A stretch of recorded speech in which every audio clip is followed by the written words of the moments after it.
Are we saved? Are we good? Random blue screen of death. Are we working? Hang on. Let's press that button.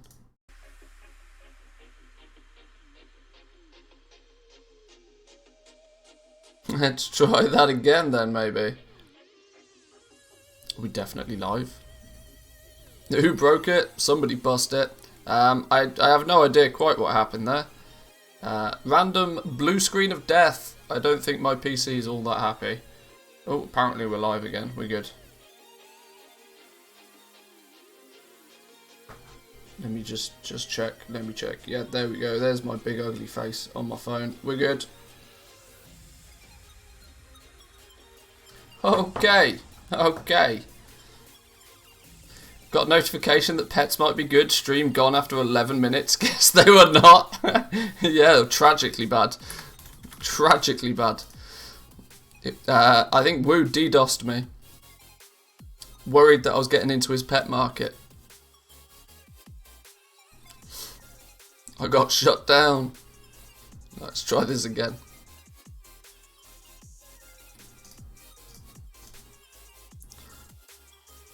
Now, apologies, a lot of you will probably get double notifications now, but, you know, sorry.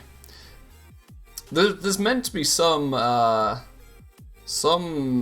stream protection thing that I probably should have enabled, or is that a partner-only option?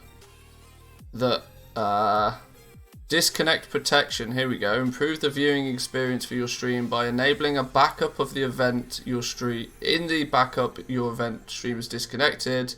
If your primary stream fails, automatically display a temporary visual to viewers for 90 seconds while you troubleshoot and reconnect.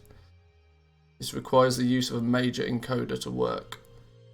Okay, maybe I need to look into that. Probably take a little bit of a look into that. Right, let's try this again.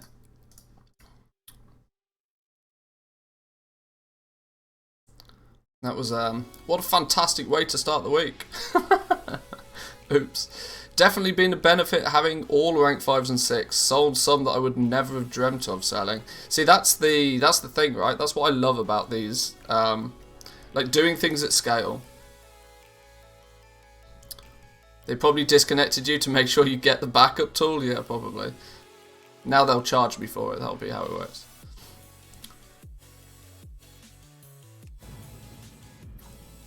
Right, let's see if we can get at least the mailbox open before dying again. Let's see. That's a pretty big sign that my computer's not happy. Blue screens of death are not a good thing.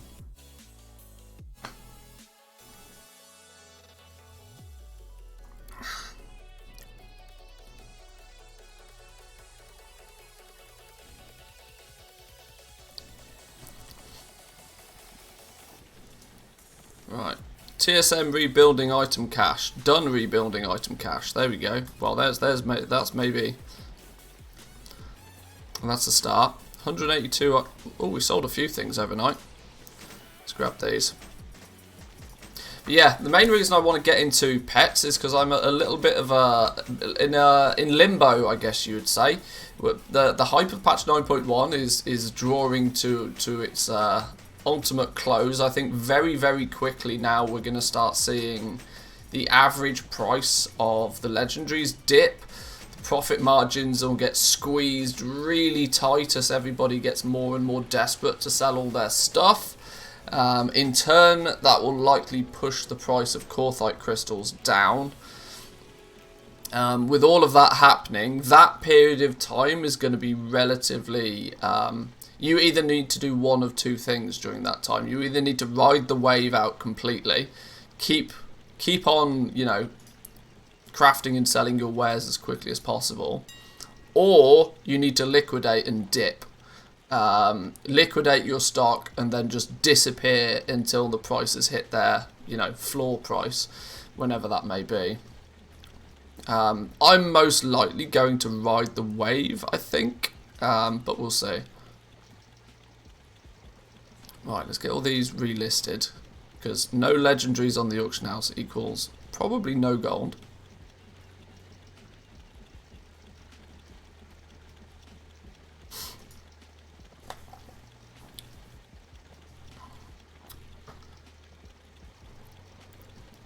What happened? What's the liquidation about? Well, it's basically a.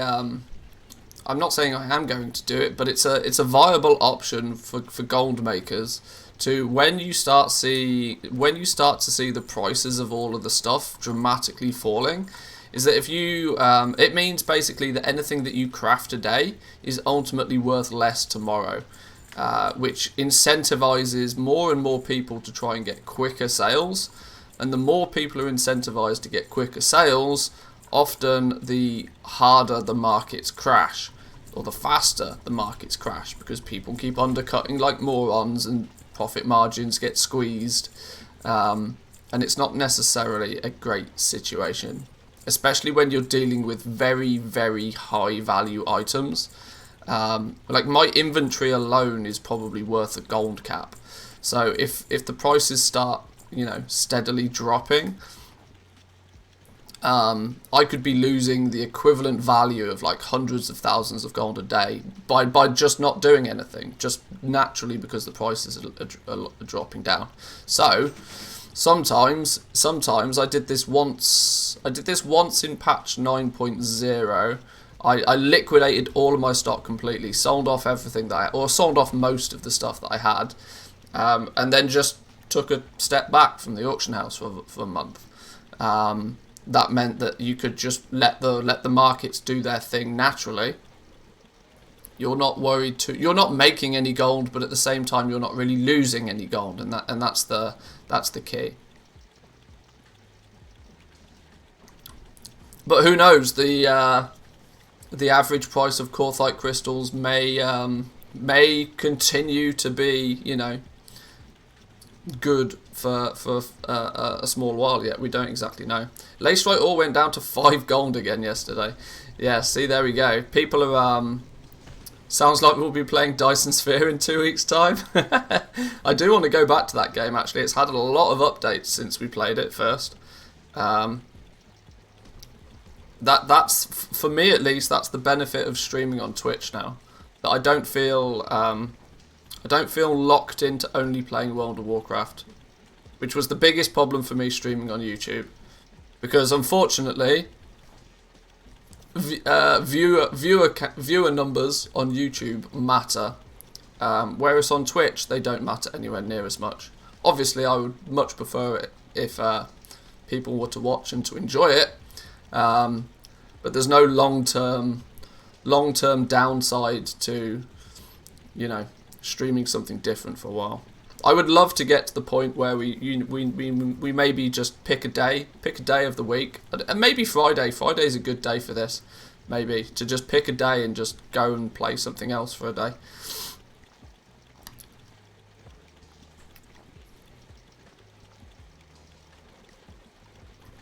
Because it's pretty apparent that Blizzard themselves hardly even expect people to play this game all day, every day anymore.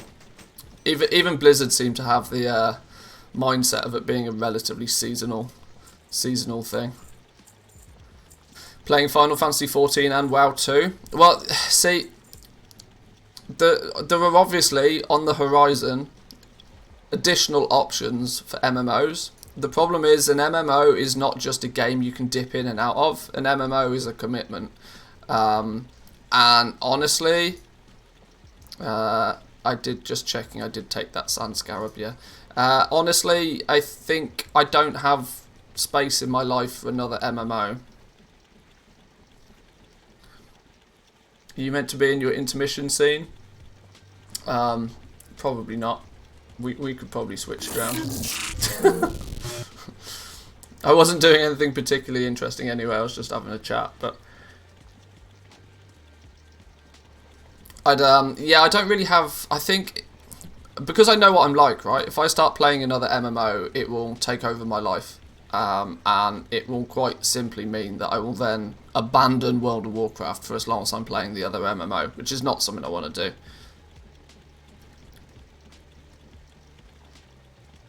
63 now and have 6 jobs at 60.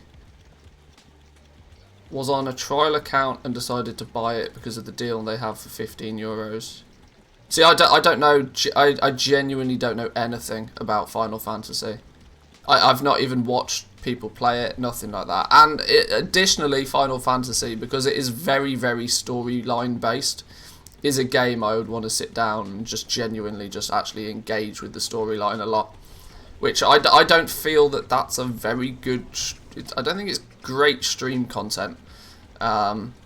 Because if... You know, spoiler alerts and all that.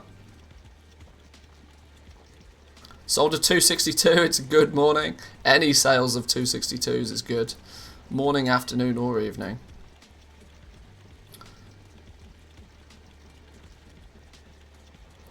I'm not only am I having technical issues this morning, I'm also having Monday morning issues, and I'm also having not enough coffee in my system issues. So the professionalism of this stream is at a minimum today. I rush the story because I don't like to waste time. You see, I don't really... I'm not entirely sure. Like I said, if it's a good story, though, you don't want to rush it. And that's the thing. I would imagine my playtime of previous Final Fantasy games, at least, has been that I sit and I watch all the cutscenes, and you do one mission, and then you watch another 30-minute cutscene, and all of this sort of stuff. I'm sure for the purpose of like a Let's Play YouTube series, maybe it might work, but I'm not too sure how it would be in stream, because how engaged are the viewers of the stream going to be if they dive in and out like midway through a storyline? At least with World of Warcraft, it's you can engage with what's going on screen for the most part. At least that's how I view it anyway. I mean I might just be talking out my ass, but who knows. 126k, not that much. Honestly, 126k should still be more than profitable on a rank 6. Most of the time. You shouldn't really have much more than about 100k worth of crafting cost on any legendary now. Even like high-end leatherworking.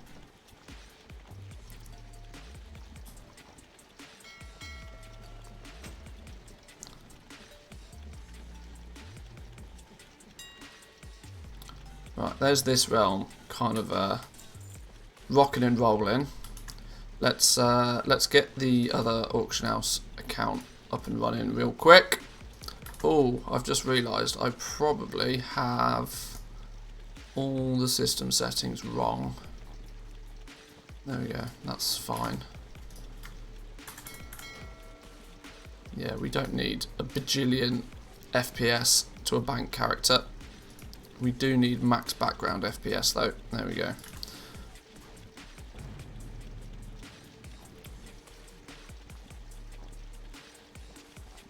Just used to sell it for 150k. Honestly, anything above what it costs you to craft is a win on literally anything. Yeah, Sir Coffeebot. I think I'm just gonna delete him. I mean, he's totally useless right now. I mean, there's no, by my calculations, there's no reason why it shouldn't work. I have no idea why this stream bot's not working. I mean, he's literally chilling in chat.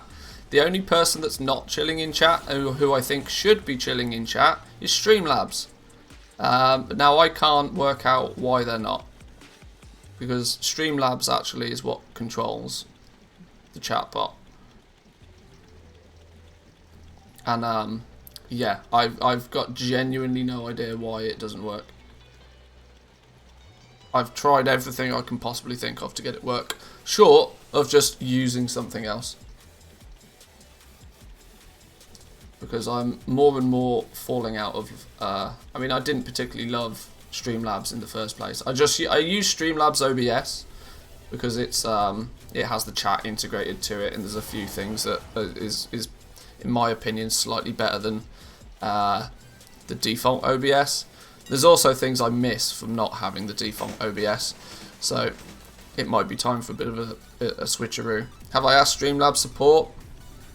In my opinion, that's probably like asking a brick wall how to do something. I don't think I'll get much joy from them.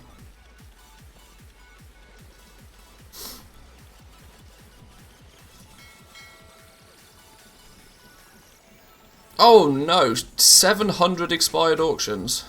Oh dear, oh dear. Okay, we've got a little bit of posting to do on this tune. A little bit of posting.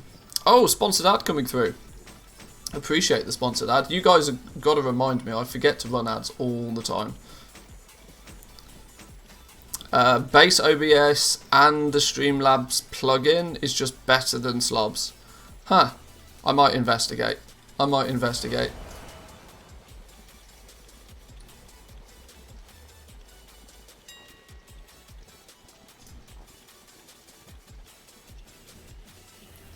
Is anybody still playing Korthia, the new patch, hard? I tend to do Shaping Fate, get any better gear, not even fussed about the Korthite crystals, to be honest. It's difficult, right? Because within the goal-making community, we're generally genuinely more on the casual side. Not in terms of, you know, time played, but in terms of content that we engage with. I would imagine, to be honest, I can't really see many reasons why people would still be hardcore pushing Korthia every day. The real min-maxers out there that want all their conduit upgrades are going to still be doing it because they need archivists, what they call catalogued research. They're there for catalogued research, nothing else. Still playing because I'm not tier 6 yet. Well, this is it. People will probably just, even the casual Joe will still want to probably max out the reputations. About a week off max rep on both now. Yeah, this is it. I'd imagine that once people hit Exalted with both, or rank 6 and Exalted, the drop off will be outrageous.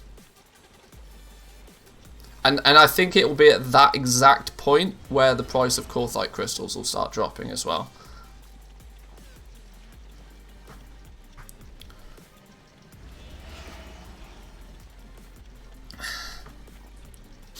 Because people are all, like, when people stop engaging in the gameplay, they stop trying to level their characters, they stop playing the game even.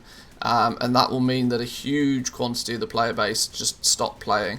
And in turn your sales will decrease and then the prices of everything decreases as well. Any tips on how to level from 1 to 50 quickly? 1 to 30, you're best off just doing quests, and if you're playing a class that can heal or can tank, running each of the dungeons once will mean that you can pick up the dungeon quests, and those dungeon quests are usually well worth your time doing. You only really want to do each dungeon once, but you want a random queue.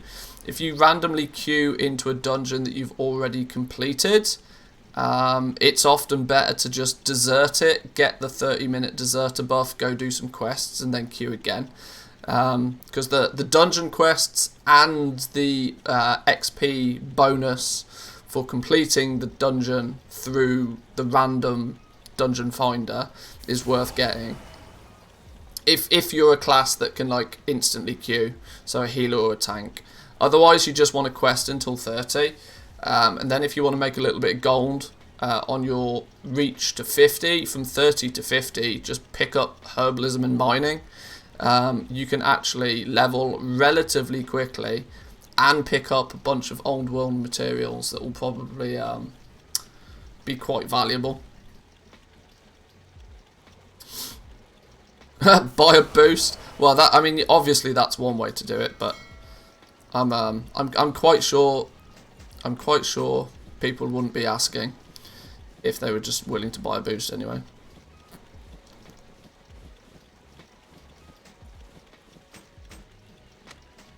Island expeditions can be quick XP if you find a decent group. Yeah, any group-based content, yeah. If you can find another couple of people that are trying to do the same thing, island expeditions maybe. But it's a little bit more difficult with Island Expeditions because you also kind of need the right comp as well for it to work well.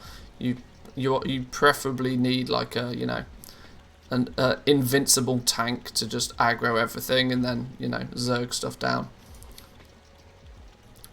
The time and effort you put into finding that group, you could have probably got 3 or 4 levels just by questing. So I tend to believe that solo leveling is actually the fastest, unless it's all pre-planned. You can get from 1 to 50, I reckon, in about 6 to 8 hours nowadays, just questing. If you know, no distractions.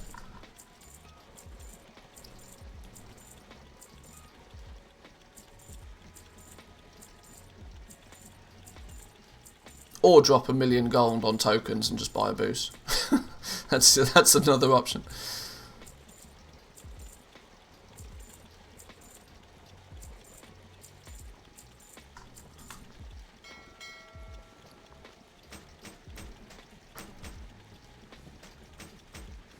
We've also got the Wowhead Economy weekly wrap up to have a little bit of a look through this week as well. Samadan put that together yesterday, and I believe that's up on Wowhead. We should check that out on Monday. That's one thing. One scheduled bit of content that I try to keep up with every single week. It's a good thing to overview. People on the YouTube side of things seem to engage with that quite well as well. It feels a bit weird for me though that to a degree I'm reacting to a blog post, which by its nature is real cheap content. But I at least hope that people think that I put my 2 cents in it and give enough input and feedback to it to make it more than just, you know, one of those dumb reaction videos. And hopefully adds a little bit more value than somebody just going and reading it and trying to work it out themselves.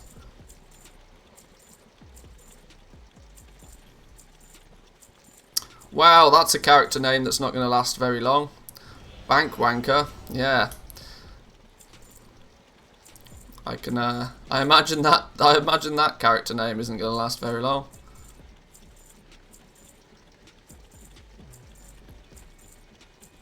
So Mick, how we doing? Good morning. Welcome.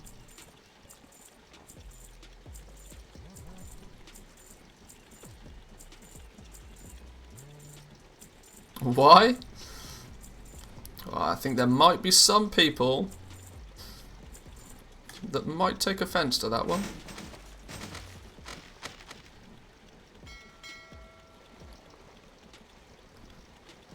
Yeah, you'd have to be one to put your banker's name as that. Maybe.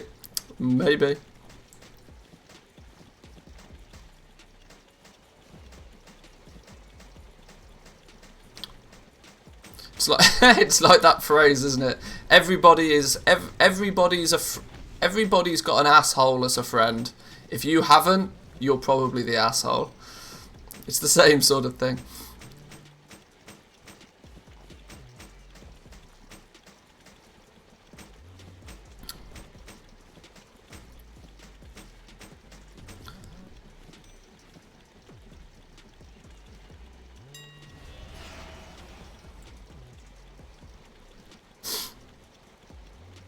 You do a good TLDR.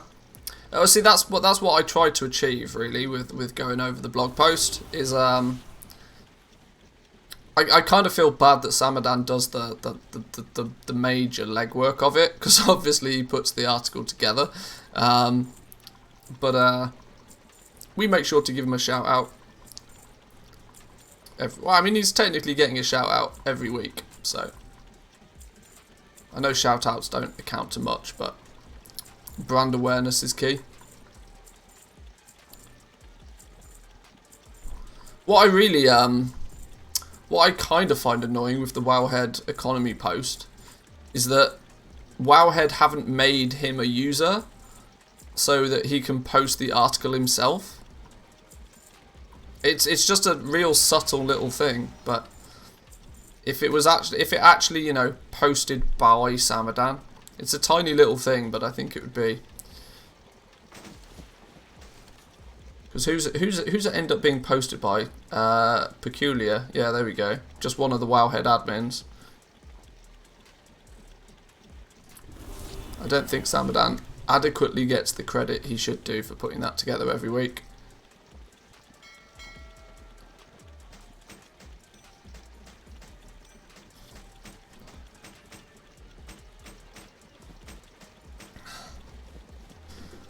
I'm thinking on a lot of the base or the low level crafted gear.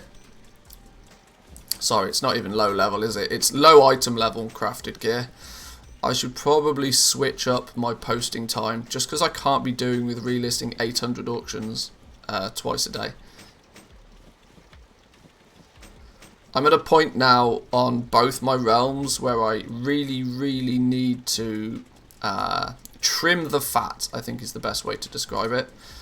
Really need to now purge a lot of the stuff that arguably is still profitable. Crafting it, posting it, selling it is still profitable. But when you end up in a world where you can you can take just the higher profit items, because dealing with this many items, at least I'm not cancel scanning these, right? But having to post nearly 800 auctions twice a day to keep them, you know, front of the queue is starting to get a little bit too much to manage, especially if we want to multiply our efficiency over different realms. Although this was a very successful way to make a hell of a lot of gold really quickly. It's true to say, right? If you don't put the effort in, you won't get the reward out. But it worked fantastically well for bankrolling legendaries. I mostly focus on just 20 to 30. Yeah, I mean, that's actually a good number of auctions to focus on. All of the good things, and then just, you know, cancel scan your ass off on those so that you're always, like, front of the queue.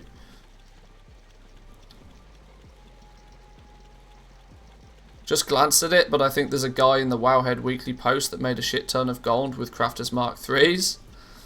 That doesn't surprise me. CM3s is they're going to be, it's going to be a good market forever and a day, or at least until next patch. Like, that item level 200 gear is going to sell fantastically well regardless. Every single every single character that dings level 60 is likely to at least look on the auction house and see how much a set of 200 gear is. And if it's within somebody's price range, they'll buy it. And they won't buy one piece, they'll buy the entire set. Just like what happened with 168 gear. I make more on CM3s than I do on rank 6s. So it's probably true. You get that one big hit of gold by selling a rank 6. But your consistent gold comes from, you know, the turnover stuff. The stuff that you sell in quantity and sell it frequently and quickly. Once people get bored with the Korthia and the raid, etc., and start leveling alts, the item level 200 stuff is going to increase again. It's the stars will align on it as well, because people, the way that this gear usually works, and we've seen this patch after patch after patch after patch, the first people that get the pattern sell it for like stupid amounts of gold, and then the price crashes really quickly, and those people who were once making stupid amounts of gold all of a sudden aren't really willing to put the time and the effort in to sell stuff for a few hundred gold profit each. So they dip out the market completely. And when enough people dip out the market, because to them it's not worth their time anymore, what actually tends to happen is that the price then comes back up, and it's just, you know, the long-term goblins that are running the market, and that's when stuff ends up being not only a quick seller, but a profitable seller as well. 300k for Ginju's sword? Forgot that you even had it? Well, there we go. Love those sales.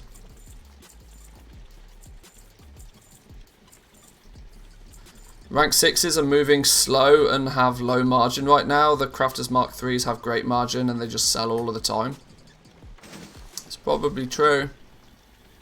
And you got to look at things like on a like relatively, right? So if we take a baseline gold making feature, which is the callings, doing your callings every day is what Blizzard intends to be like the baseline for the amount of gold that you should be able to acquire. You only need to sell 1 or 2 item level 200 bits of gear, and you've probably made more gold off selling those couple of items than you would have by doing your calling that day. So this just shows like it's doesn't take much for crafting to be way more profitable than what the average person in the game is generating in terms of gold. You're way ahead of the game just by even, you know, engaging in it.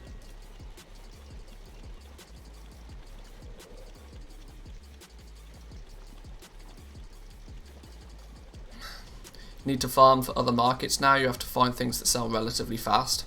Yeah, I'm a big advocate for turnover. The quicker you can sell something, the quicker you can recraft it, and the quicker you can then sell it again. Which in many cases it's better to take a lower price on selling something to give yourself the opportunity to recraft it and sell it again. Low profit, high turnover is literally the dream, right? The absolute dream. This is why consumables are a big thing every single patch. Millionaires are made from consumable market, like every patch, without question. Stuff that you're going to sell, you don't just sell 1 potion, do you? You'll sell 1,000 potions. You'll sell 10,000 potions. You can churn them out all day long.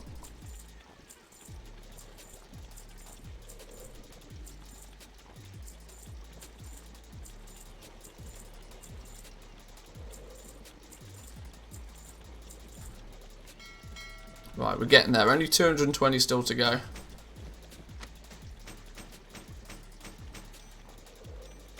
Not only that, but the coffee's starting to kick in. I can feel it now.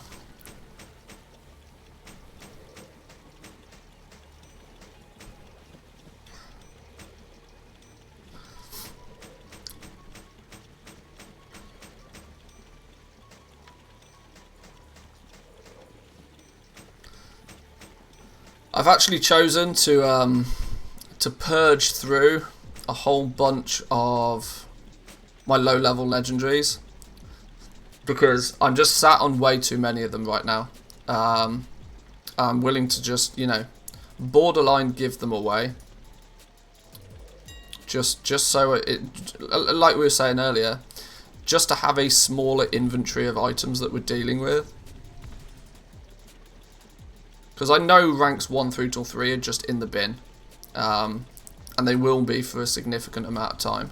If they become profitable again in the future, by the nature of crafted items, I'll just make it again. But I just need the inventory space, and I'd rather just get something back for them right now. So I'm actually somewhat going against my own advice. I think I'm posting 3 of every legendary at lower ranks. Enough so that it doesn't flood the market, but enough so that, you know, it's out of my inventory. General thing I'm thinking right now is for sure that a lot of people have given up on WoW, but I think so many people are on vacation and things, and of course not many people playing the game. Curious to see what happens after August. It's just the natural patch cycle. When you've played the game for as long as I have, you just see the patterns, and you kind of know full well that there is a huge hype for about a month around a patch, and then it dies down. And then it will be, you know, relatively consistent from there on until the next patch. And then you tend to see the hype start to build up a few weeks before the next patch, and so on and so on. Trying to equate it to external real world things is rarely has much of an impact, if I'm honest. Feel like the drop off is slightly worse than usual though. I mean, logically it probably is. I can imagine there's a lot more people out there that have now been incentivized to, you know, unsubscribe and go do something else because of Blizzard's shenanigans.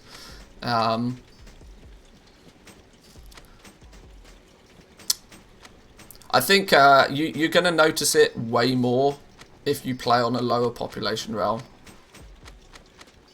This is another reason why I was very, very keen to get myself onto the highest population servers. Because even a slow day on a high population server is probably a busier day than even a busy day on a low pop server.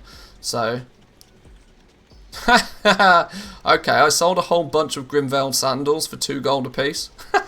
I've just seen these in my mailbox. 1, 2, 3, 4, 5 pairs of Grimvale sandals I sold for 2 gold each. Oops. I told you I was getting rid of stuff. Somebody will probably make a nice flip on those.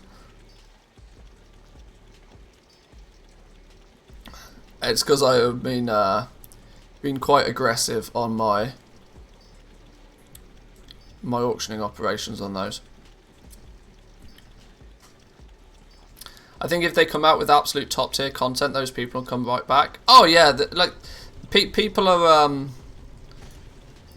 people want to play the game that's fun, right? Like the second a game either stops being fun, they just do their absolute utmost to find a reason not to play it. And that's the weird thing with an MMO, right? And it's the weird thing with WoW. WoW seems to have this pull on people that not many other games have ever been able to achieve, to whereas people need a good reason to not play WoW, when logically it's a video game. Like, it should be the other way around. It should be that you need a good reason to play it.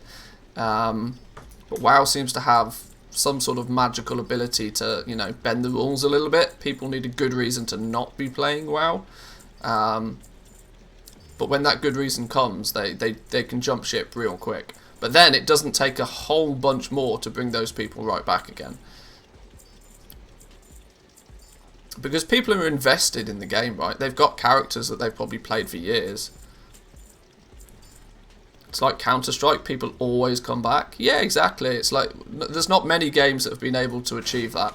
But the ones that have done it and do it well are, you know, almost set for life. And it's why the only people that will kill... The only company that's going to kill World of Warcraft will be Blizzard. Nobody else out there is going to be able to do much to take a dent. They'll take market share, but they won't kill it. Sold a rank 6 for 500 gold on the first day of crafting it because I was new to TSM. Ouch. Yeah, that hurts. Yeah, I feel your pain on that one. That's pretty painful. They're doing a good job of it right now. Yeah, well, yeah.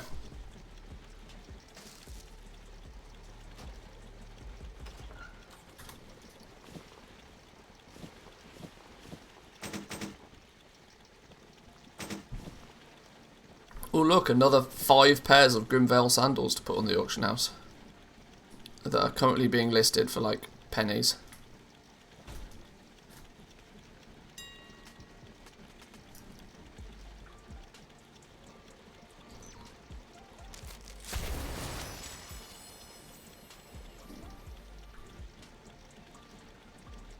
So rank 4. Rank 4 for 20k, still nice and profitable. This is another big problem rank 5s and 6s have. That the disparity between a rank 4 price and a rank 5 or a rank 6 is just ludicrous. Literally 10 times the cost in some cases. Some dude on fighting on auction cuts and on the auction house somebody made a boo-boo. Yeah, probably. Right, there we go. There's everything listed back up on the auction house again. Let's throw a quick cancel scan over here. Not that I feel anybody's online buying anything anyway, but yeah, I didn't think so.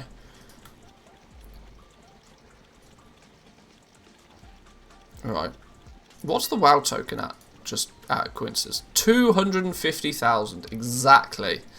Exactly 250,000. I'm getting very tempted to cap out my Blizzard balance, as I don't foresee the token price going anywhere but up. I can't see there being any reason for the token price to go anywhere but up. And I think max capping my Blizzard balance now is probably not a bad idea. The only difficulty I have, as soon as I cap my Blizzard balance, I find reasons to spend it. Whether it be boosts or Hearthstone cards or something. What's the cap? It differs where you live. US, I think it's 350 US dollars or 250 euros. I think is the cap.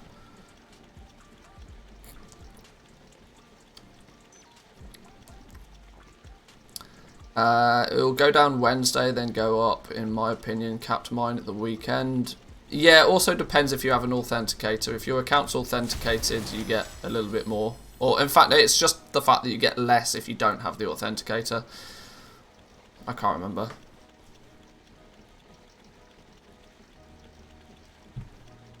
But yeah, I'm relatively tempted to just cash out a bunch of gold on a couple of the realms now. We'll see.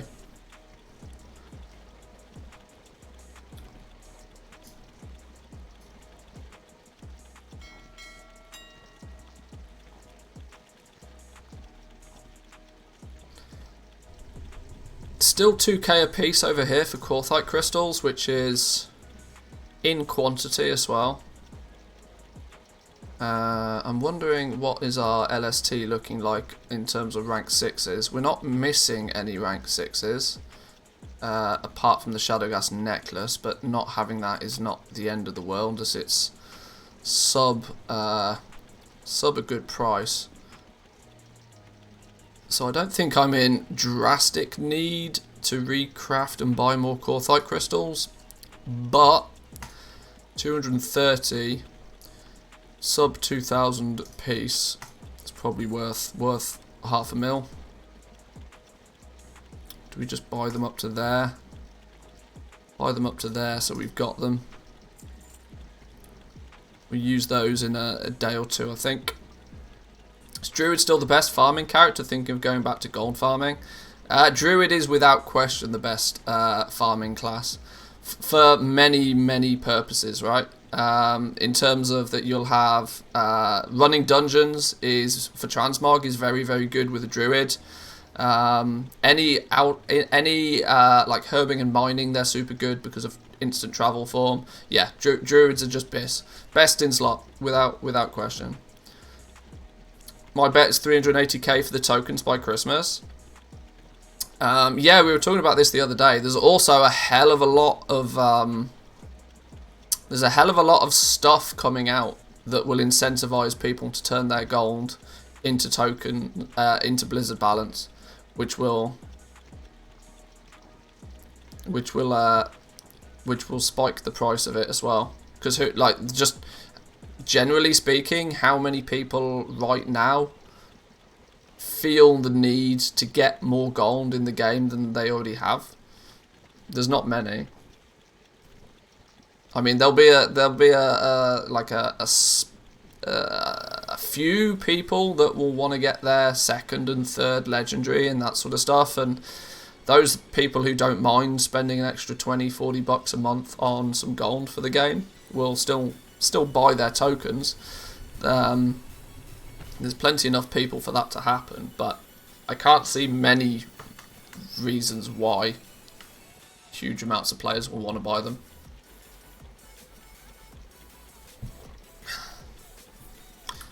So sub 2k over here. What's going on over here? Let's check the prices here real quick.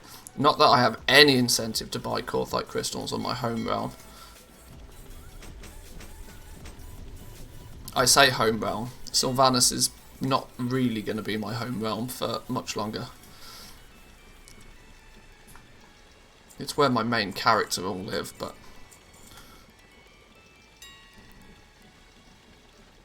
$17.50. Ouch. Ouch. That's hard to say no to.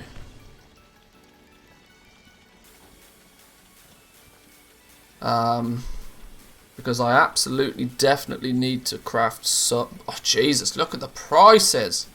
Who's had a field day with my legendary prices all of a sudden? What is stuff? What's stuff going for? Let's go Umbra Hide. Who's been doing silly things on 90k is the cheapest for a rank 5. 95k is the cheapest on a rank 6. About 100k. People have really just tried to push the... I mean, 91,000 crafting cost. And it's selling for 100... Like, literally, you can sell a rank 6 Umbra Hide Arm Guards and you'll turn... maybe 5k profit. Super risky. This is my point, right? Do you just cash out, or do you ride the wave all the way down? How we doing, live? Good to see you. Welcome, welcome. Imagine yesterday on Twitter an Echo Raider said 300k gold for a Lego isn't too much. But yeah, that's it. It's because he's balling in gold, because he plays for Echo, and you know, they just boost people for millions of gold every day.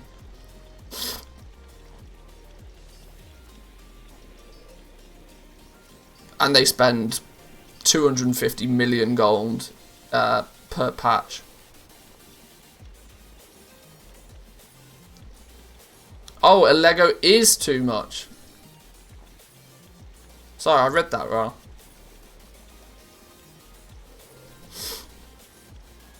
There's not a single leather legendary on my realm over 105k.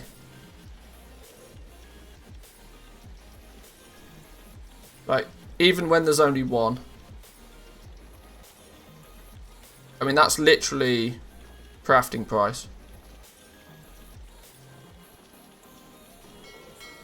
It's crafting price until you do this, though. It's crafting price until you buy out all the cheap ones.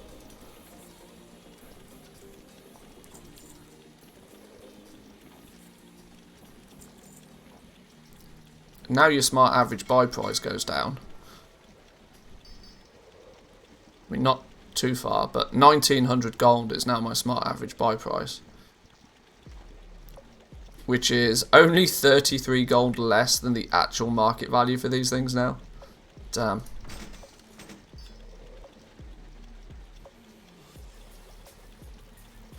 People are in panic mode. Not on this realm. Mainly for the fact that, I mean, I know all the people who are crafting and selling the legendaries are, weirdly, they're not people that are actually that interested in making gold, because they already have tens of millions. They just do it because they can. 320 for heavy callous hide. I'm just wondering if I do actually need any materials over here. Probably don't. 99 on the shrouded cloth. Sure, that's way below vendor value.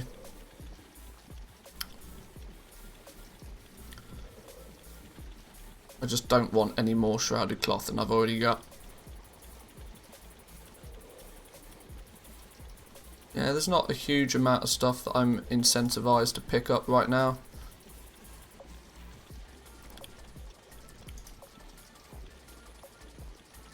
That's only 50 gold above my... It's just, should we just clean it out?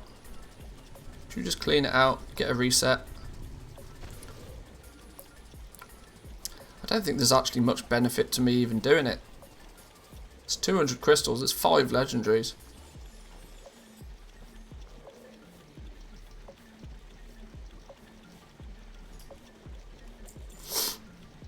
There we go.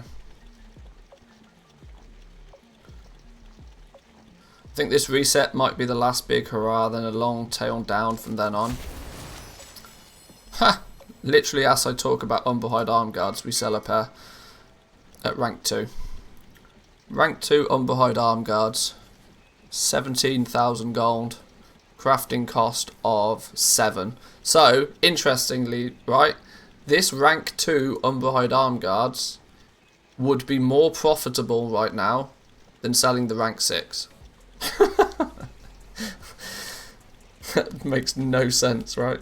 Genuinely makes no sense.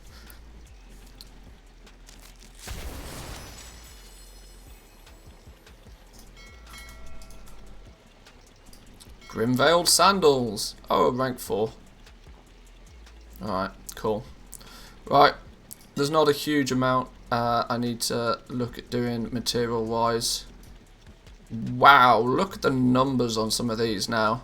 627,000 shrouded cloth.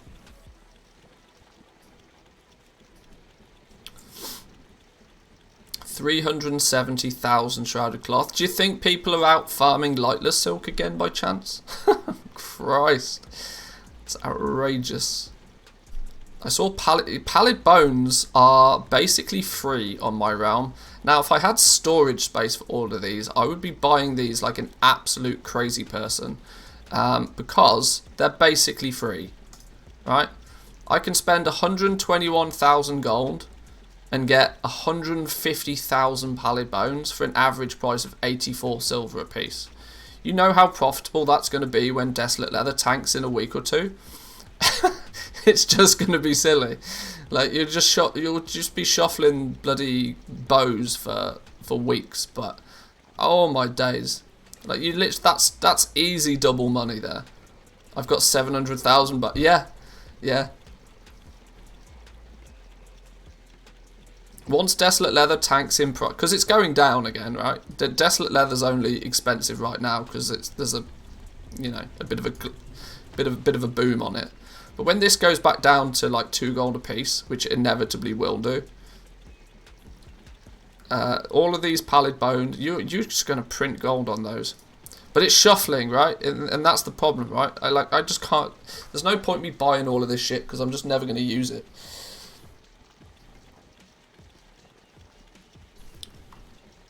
But I mean, even buying just that, well, 17,000 pallid bones for an average of 14 silver a piece. It's just silly. Leystrite below 5. Oh, okay, not really below 5. I mean, we'll buy that because I mean that is cheap. Starting to see now it's a big realm. We're starting to see the prices drop on some stuff. It's starting to happen. Not on any of the big things, but it's starting to happen. Still 90 gold a piece for Shadowghast ingots? Damn. Oh, that's blatantly somebody's done a reset on them. Somebody's bought everything and then relisted them all. Not, yeah.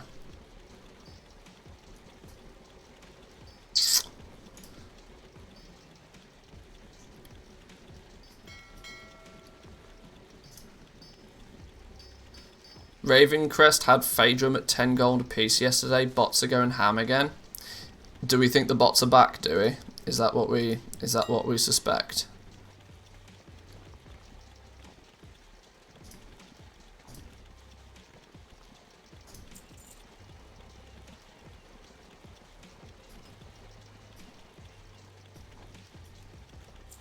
Not quite sure why people keep posting their shrouded cloth at 1 gold a piece, but if they're going to, I'll turn it round all day long. Even selling it at 145 is less than the vendor shuffle price, but you know.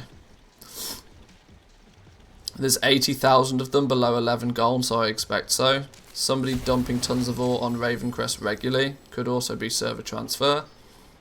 Why would you transfer to make a loss? That was the lowest on the EU. Yeah, that sounds very bot-like. Very bot-like. Rank 4s popping, 20k crafting cost, 26 selling it for, 12k crafting cost, 24 selling it for. Grimveiled Mittens, 12k crafting cost, selling for 20.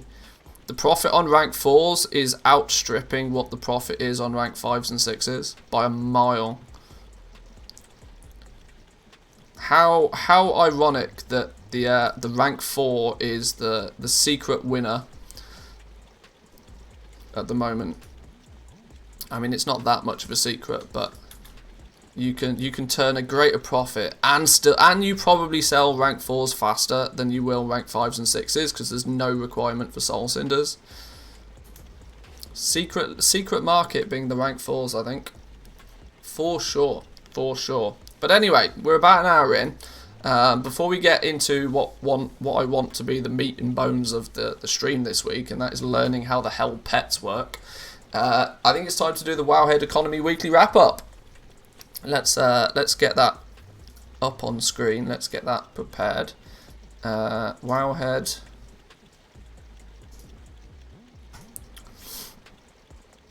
Let's get it looking somewhat sensible. Where is it? Rex Troy using multiple legendaries at once to one-shot groups. Using multiple legendary... Okay. Rex Troy's doing mad stuff again. Sure. Okay.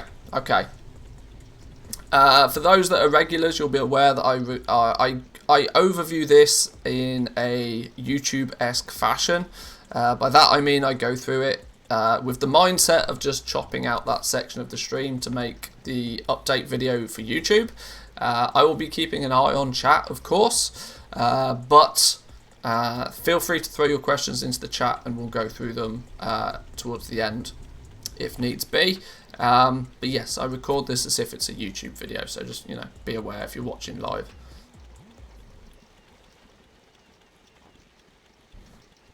Let me make sure the YouTube voice enabled.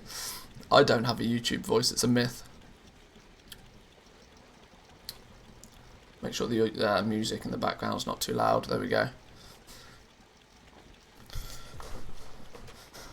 Alrighty then, boys and girls, so it's time for the Wowhead Economy Weekly Wrap-Up. This is episode 189. We're slowly but surely working our way to the magic number 200. Hopefully something big will happen for number 200, we'll see.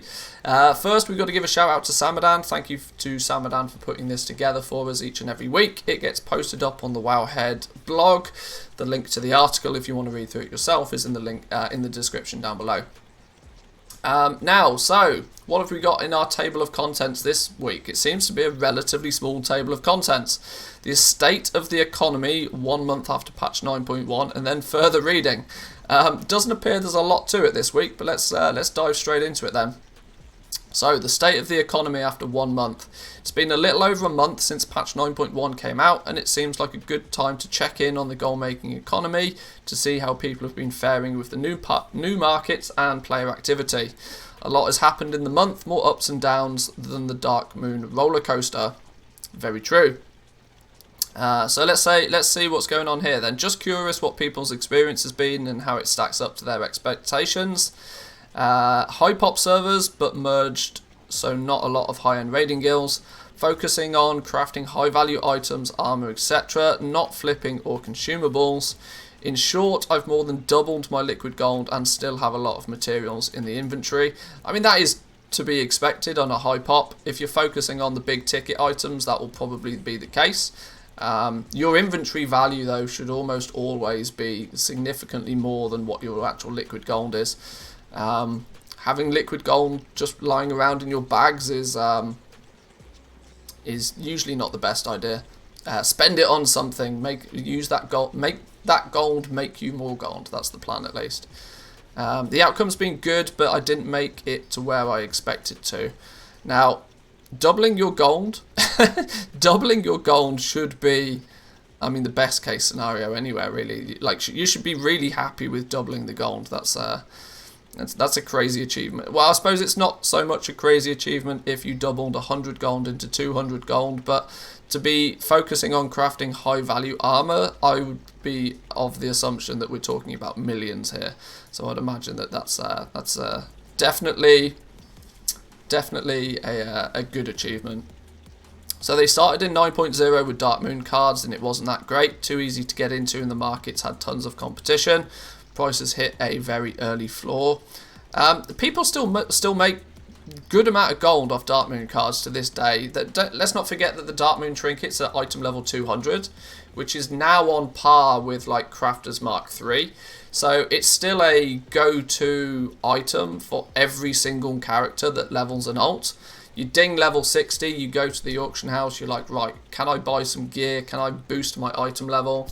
Darkmoon trinkets are still a great viable option. Item level 200, they're still useful. They're probably not going to last you all that long, but I've still got many alts that are just rolling Darkmoon trinkets.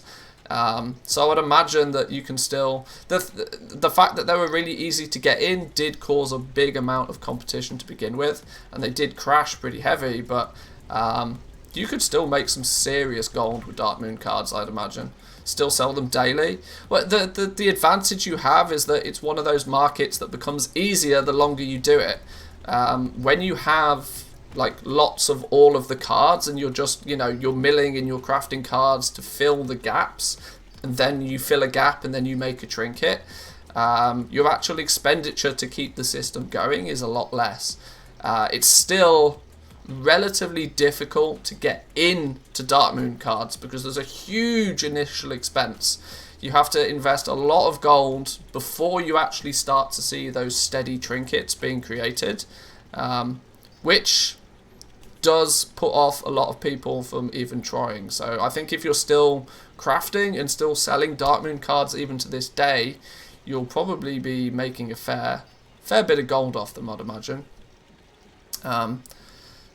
What's next then? So back then, if you had the stomach to risk spending a lot of gold on staying ahead of the legendaries, you could easily hit rank 4 and there wasn't a lot of competition until later. If you got behind on the buying curve, it was steep and expensive hill to climb to catch up, so that slowed any competition that wasn't willing to make the initial gamble. Yeah, this is more of an overview of how legendaries worked in 9.0. It's still true to this day though. A video we put out a couple of days ago, I highlighted the fact that it's actually now even more difficult to get into the legendary markets than it was in patch 9.0. Simply for the reason that ranks 1, 2 and 3 are just in the bin, right? Any gold it costs you to make those 15 of each rank to level up, you've almost got to consider it, a cost of doing business. You've got to write off that amount of gold because the likelihood you're going to sell those ranks 1, 2s and 3s, A, quickly, you're not going to sell them quickly, and B, even if you do sell them, you're going to have a really, really tough time selling them at a profit. Selling ranks 1 through till 3 profitably is almost impossible. It's just a case of, well, how much gold can I recuperate from them? In the future, that may change, but as it stands right now, ranks 1 through till 3 are a bit of a shit show. When you hit rank 4 though, we were discussing earlier on stream, rank 4s are the secret winner for many people. Rank 4s, they have a very low crafting cost compared to a rank 5 and a rank 6. There's no soul cinders requirement. You only need soul ash, which is far easier to come by now. People are just diving in at rank 4s. People are buying their rank 4 almost without thinking about it.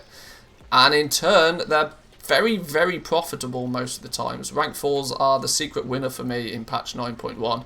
You can sell them quick because nearly everybody will be happy to pay a rank 4 price compared to the often 100k plus for a new rank 5 or a rank 6.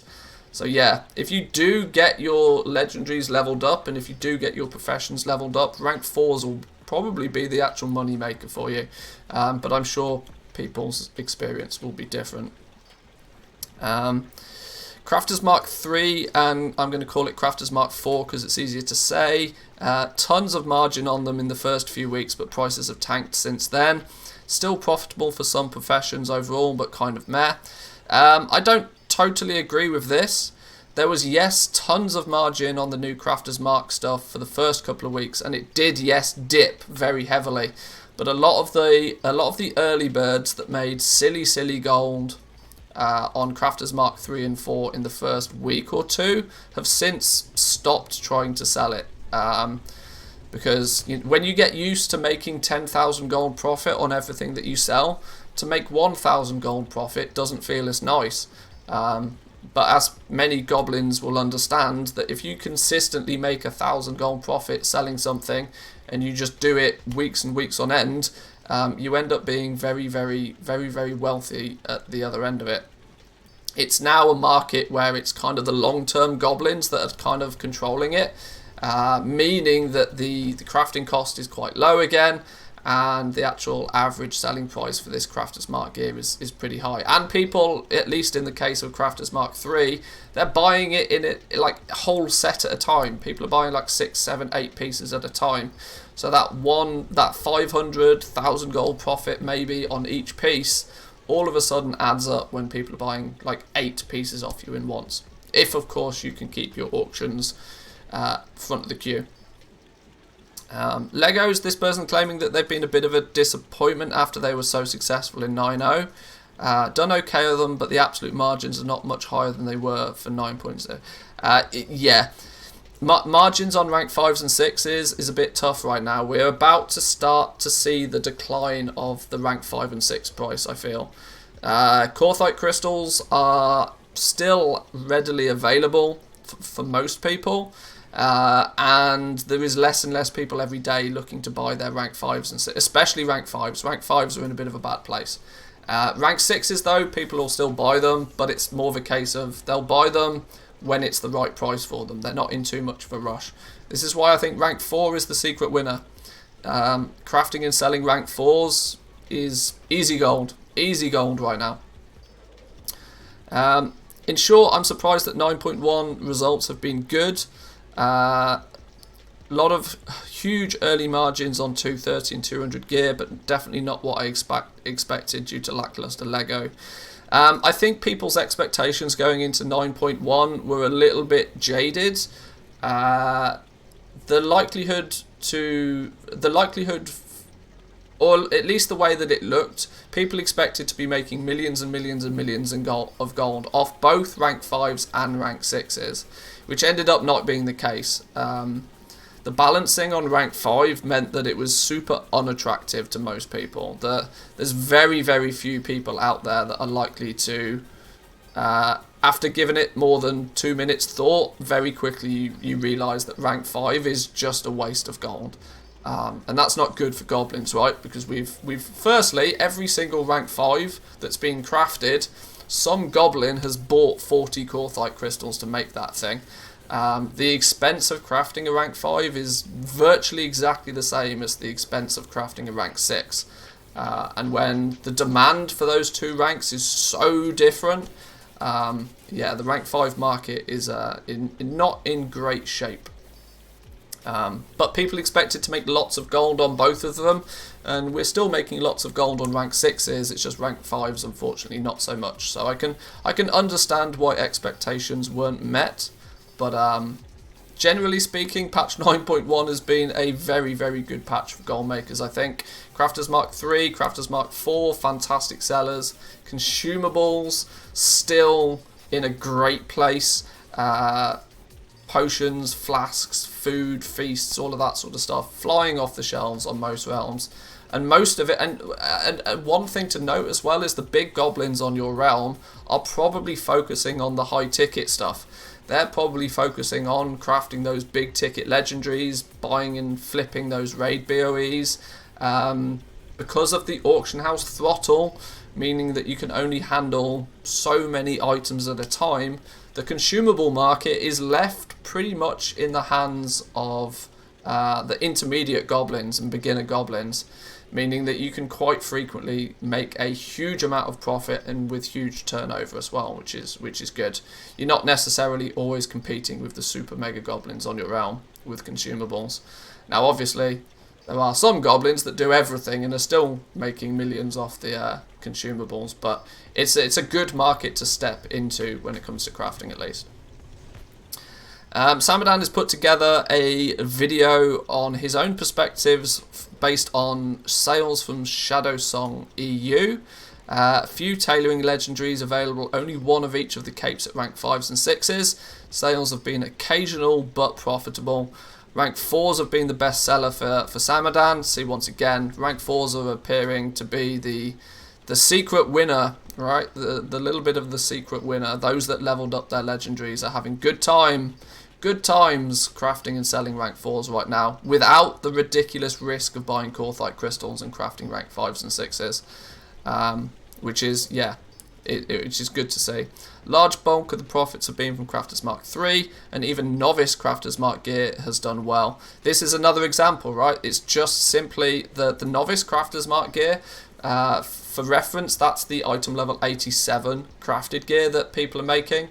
Many new level 50s, or even people that buy a boost, maybe, might then go to the auction house and buy a set of novice Crafters Mark gear. And because not many people are crafting it, not many people are trying to sell it, their focus is on other things, that as a market is quite profitable. So yeah, don't discard any of the item level stuff, because most of the time if you craft it and put it on the auction house, you'll surprise yourself. But Samadan put together a little overview video of his July 2021, make sure you go check that out. Okay, so to quantify that in some meaningful data, here's a snapshot of some of the higher value sales. This is off Samadan's realm, so this is Shadowsong EU. Generally speaking, I think Shadowsong is a medium population realm. I'm sure somebody will correct me in the comments down below if I'm wrong. But you can see a lot of his sales, his big ticket items have come from the capes. No surprise there. Is it even considered a low pop realm nowadays? Capes, no surprise, the meta slot for many players. There's probably, on a low population realm, I imagine there's not much competition selling these. I'm quite sure if Samadan was to do a little bit of auction house PvP, he'd sell 10-20 times as many of these. But you can see his cape sales is the lion's share of what he's been selling. And interestingly, he's still selling a few past expansion stuff as well. Maybe this is things that he'd already had pre-crafted in the past. I'm not entirely sure. But then a lot of shadow scale sets. You can see he's getting a remarkably high price compared to what most of us are used to. If you play on a high population realm, you could probably half these numbers. But it's consistent sales, right? That's the good thing. When you're selling something consistently, turnover is king. If you can sell things faster, and when we're dealing with crafted items, there's no inventory issues. If you sell it, you craft it again, and then you sell it again. You're just winning on top of winning on top of winning. It's a good position. This is why I love crafting. With farming, you know, if you sell all your stuff, you have to go back out and farm it again. And of course, it's very difficult to target farm certain items. So this is why I love crafting. In terms of profit, due to the fact that Samadan had a lot of material stockpiled, profit was 1.2 million over a period of about the month. Samadan's gold is slowly but surely stepping up day by day. Goes to show that even on low population realms, you can still turn a reasonable profit. But yes, it does depend on, you know, just how many materials he actually had stockpiled. So let's see what are some tales from other goal makers. In my experience has surpassed expectations, but I had very low expectations. Sometimes it's okay to be a pessimist, right? If you have low expectations, then you often exceed them. The expansion release was always a wild and crazy ride. I don't think that any 0.1 patch can or will ever live up to its 0.0 release. Goblin version of Oh My God, WoW is dying, going back 16 years, is complaining that the economy is stagnant when we normalise the new expansion boom.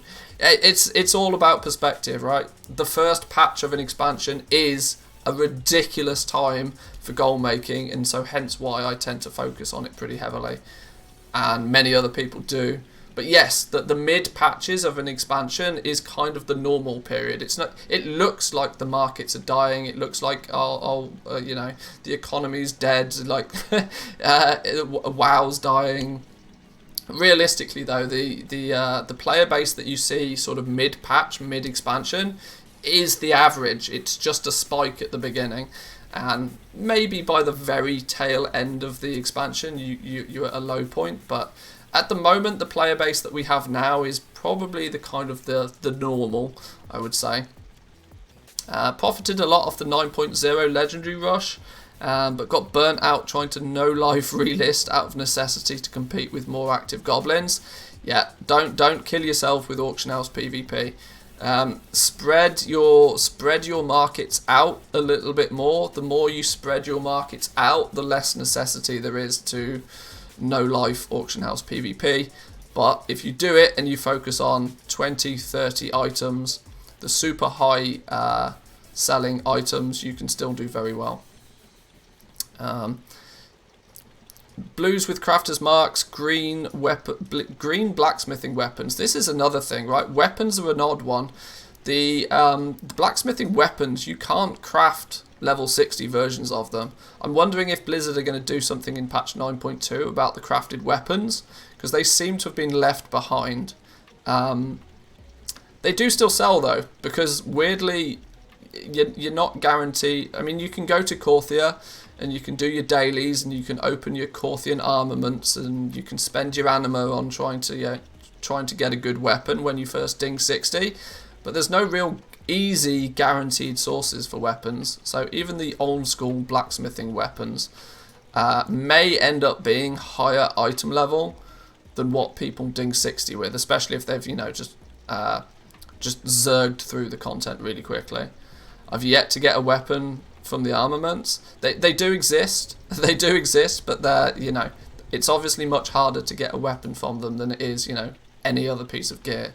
So, should have done more Darkmoon Faire stuff. I rarely focus on the Darkmoon Faire, but did some legendary stuff. Only got items I previously had rank 4 accessible on. Leatherworking, despite its profitable prices, does not seem to get enough sales, so I happily ignored it entirely. Average daily profits around 190. See, this is the thing, right? Expectations from a goblin is significantly different to the expectations of most players. To do 190,000 gold a day in profit is, if you look at that from an NA perspective, that is a token a day, right? You got to remember that there are many people who play this game that want to play the game for free, and to play the game for free they have to make at least 1 token's worth of gold every month to cover their game time. There are many people out there, which is of no fault of their own, that they struggle to even make a single token in a month. If you can bang out a token's worth of profit every single day by just playing the crafting game, playing the auction house game, playing the gold making game, you are more than 30 times more effective than the average player. So there's no way that you shouldn't be happy with this. This is ridiculously high. They will shortly be passing 20 million in liquid gold as well. Ironically, with 20 million in liquid gold, you could probably double, triple, quadruple this profit per day if you actually took that gold and invested it in something. But lots of people like to see big gold numbers sat around in their bags. And as much as I hate to say it, when you get to the top of the pyramid of gold making, there does come a point where there's really just not that much to spend your gold on. And so it does start to mount up occasionally. But had I not bought a bunch of BOEs, black market auction house mounts, and started funding guild activities and raffles, they'd be well past it already. See, people go out of their way to find ways to spend gold eventually. It's a nice place to be. It's a nice place to be. And it's usually the shiny carrot on the stick for most gold makers, that they can go to the black market auction house, and if there's a mount that they want, they just bid it, and they just, it's they don't think too much about it. Here's a good example of Crafter's Mark III gear doing some crazy things. Some genuinely crazy things. This is the ledger. Now, 164 million in profit. I'm not sure. Something doesn't add up here.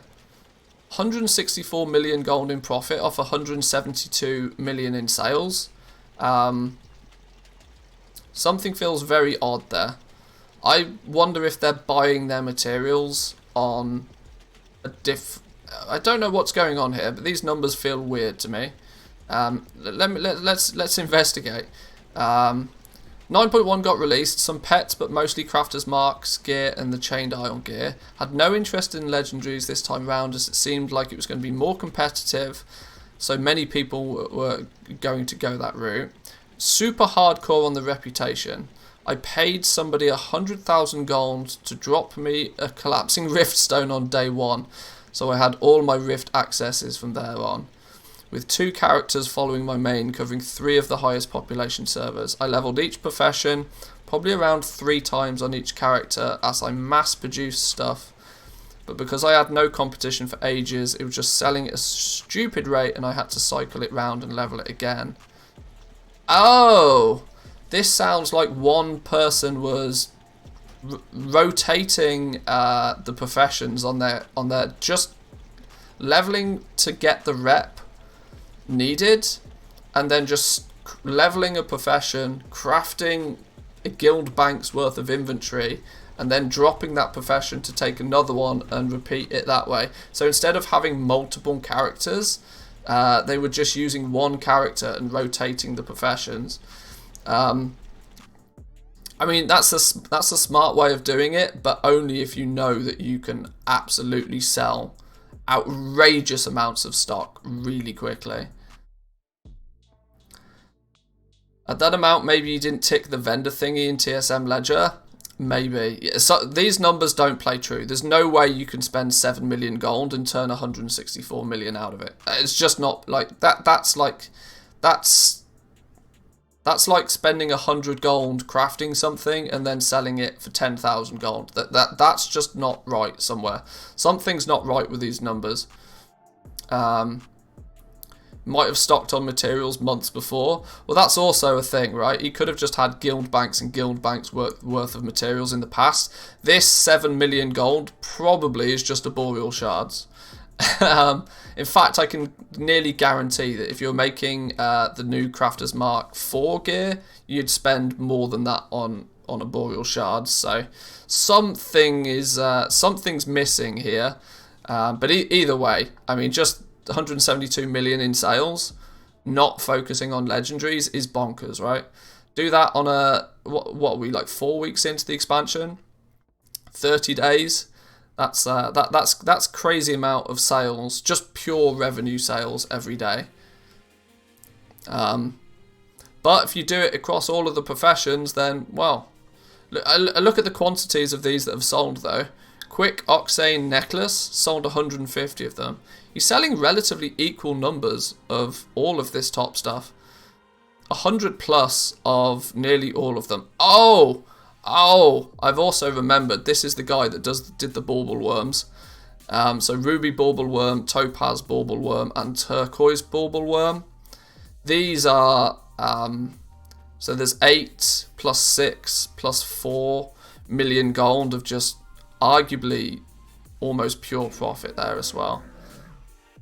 Either way, some incredible numbers, just showing you what happens when you focus on one market and focus hard, and maybe focus your efforts where you think the majority of the player base won't, can still be incredibly profitable. Bud Noob shows their perspective on legendaries. Didn't do much goal making so far. Didn't bother getting the 230 Crafter's Mark early because Korthia bored me to death like a week in. Now, technically a week in, you could have got the rep for that anyway, but sure. Legendary market was never really worth it for me. Made about 2 million on the side, but constant undercutting. Straight 12 hours in a sitting was too stupid for me. I became a goblin in the first place to fund my groups and my Mythic Plus escapades, but you can't cancel scan 12 hours a day and keep running keys for 6 or more, so I quickly left. For the rank 6s, most of the players I play with simply didn't get it yet because it doesn't seem worth. Nobody wants to spend 120 to 160k for just a small stat increase and the Torghast PTSD. Well, that's also true, yeah. Having to run Torghast consistently for 4 weeks in a row just to craft one rank 6 means people might do it once, but they're way less inclined to repeatedly do it. Especially if you play hybrid specs and enjoy every specs. Some classes you want 4 to 6 legendaries. The time sink to just min-max that is way too high for the return. Yeah, the classes, I mean, Druids, I'm looking at you. Shamans, I think, are another one that are repeatedly wanting to use more and more different legendaries. This is why rank 4s is the secret winner for me this patch. People can pick up their rank 4 at a more than comfortable price point, and they can actually craft it and get the power from it relatively quickly as well, since Soul Ash is a lot more easier to acquire nowadays. Consumables is where it's at though for this player. Craft a small amount in my gameplay downtime, just dump them for market price, and they fly off the shelves usually before you've logged out. Well, there we go. Once again, ticking some of the major boxes for, you know, crafters out there. Bit of consumables, you know, dipping into legendaries. Making 2 million gold is still a fair amount, and then, you know, not a bad perspective. My video. I put a video together last week, just taking a little bit of an overlook at the legendary crafting. Actually, most of what was covered in this video was covered here again. TLDR for those that don't want to watch the video or maybe have already seen it. Rank 4's secret winner for me. Rank 5's massive underperformance on rank 5's, mainly due to the super high cost of them and the fact that the week later you get the rank 6. So rank 4's are the secret winner for me. Hope all these reports that there's certainly still ways to make gold in 9.1 and it's not exhaustive. Farming mats and selling pets over several realms is still a great way to make gold, as well as the mission table. Yeah, don't forget your day-to-days. Don't forget the bread and butter. Mission table, even though we have a bit of a hiccup with Venture Plan, being the powerhouse of an add-on that it was in patch 9.0 for the mission table, not being updated for patch 9.1, but that still means that the 9.0 missions, it will, you know, get them right, and eventually you can just power through the new missions as well. So the mission table is still something that you should arguably be ticking off. It's still worth crazy amounts of gold, considering it's, you know, log on, press a few buttons, log off. It's very. We'll turn our focus back to this in a couple of weeks, I'd imagine. But there we go. There's a little bit of further reading if you guys want to catch up more so on the WoW Economy subreddit. There's also their Discord server. Plus, once again, let's give a big shout out to Samadan. He puts this together for us each and every week. He can be found over on his Twitch channel, or you can go say hello to him over on his Twitter as well. So there we go, boys and girls. That was the Wowhead Economy for this week. Not so many topics of conversation today, more of just an overview of what's been happening in patch 9.1. So I hope you enjoyed it. If you like this kind of video, remember to give the video a like, leave your comments down below if you agree or disagree with anything that we've gone through today. I'll be really interested to hear your opinions. But that's it from me, guys. Enjoy the rest of your day, happy goal making, and I'll catch you next time. Peace. And there's the YouTube video. Oh, just as we log out. Perfect timing. Could we play a drinking game, a shot for every time Mantheus says rank 4? I think you'd all be pretty drunk by now. I think you'd all be pretty drunk.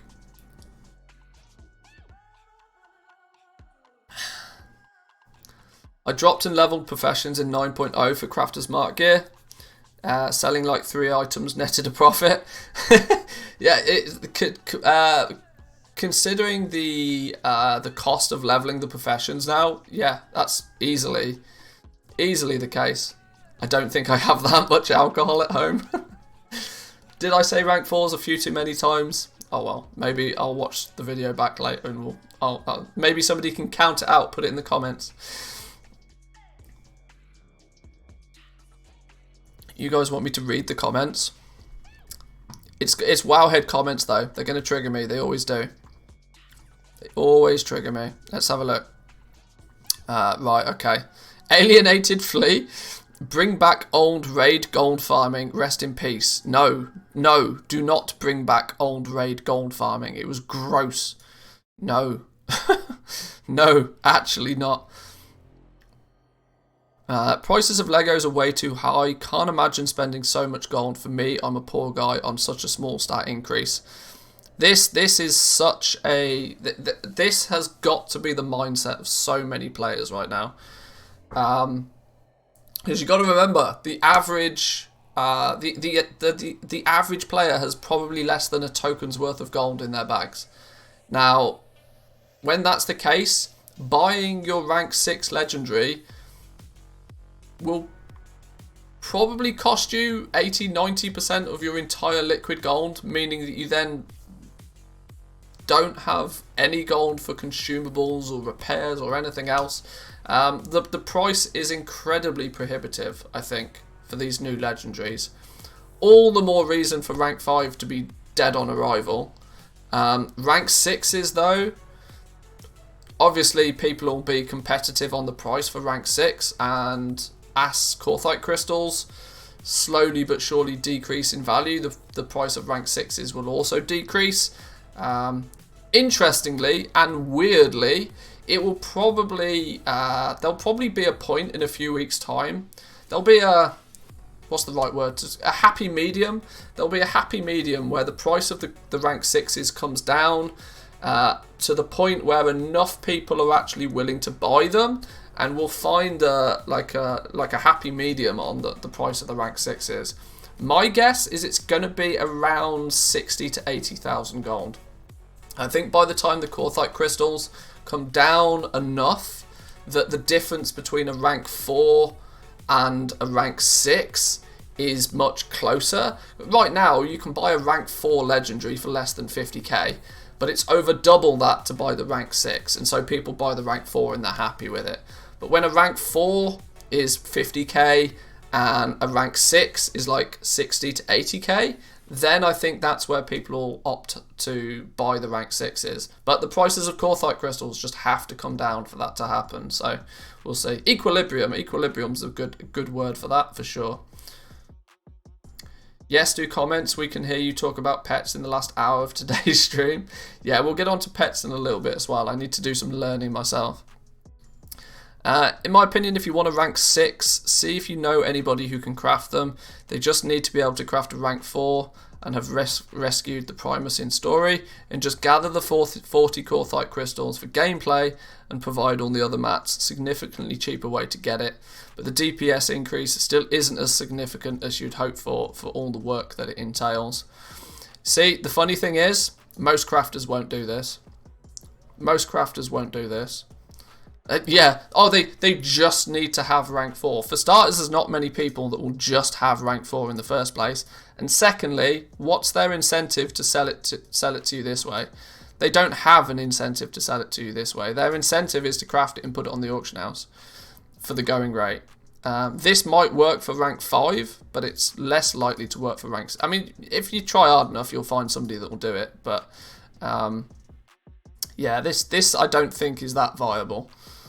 Not anymore. Maybe the first week or so, possibly. But now I don't think there's many people that will be willing to, craft a rank 6 for somebody.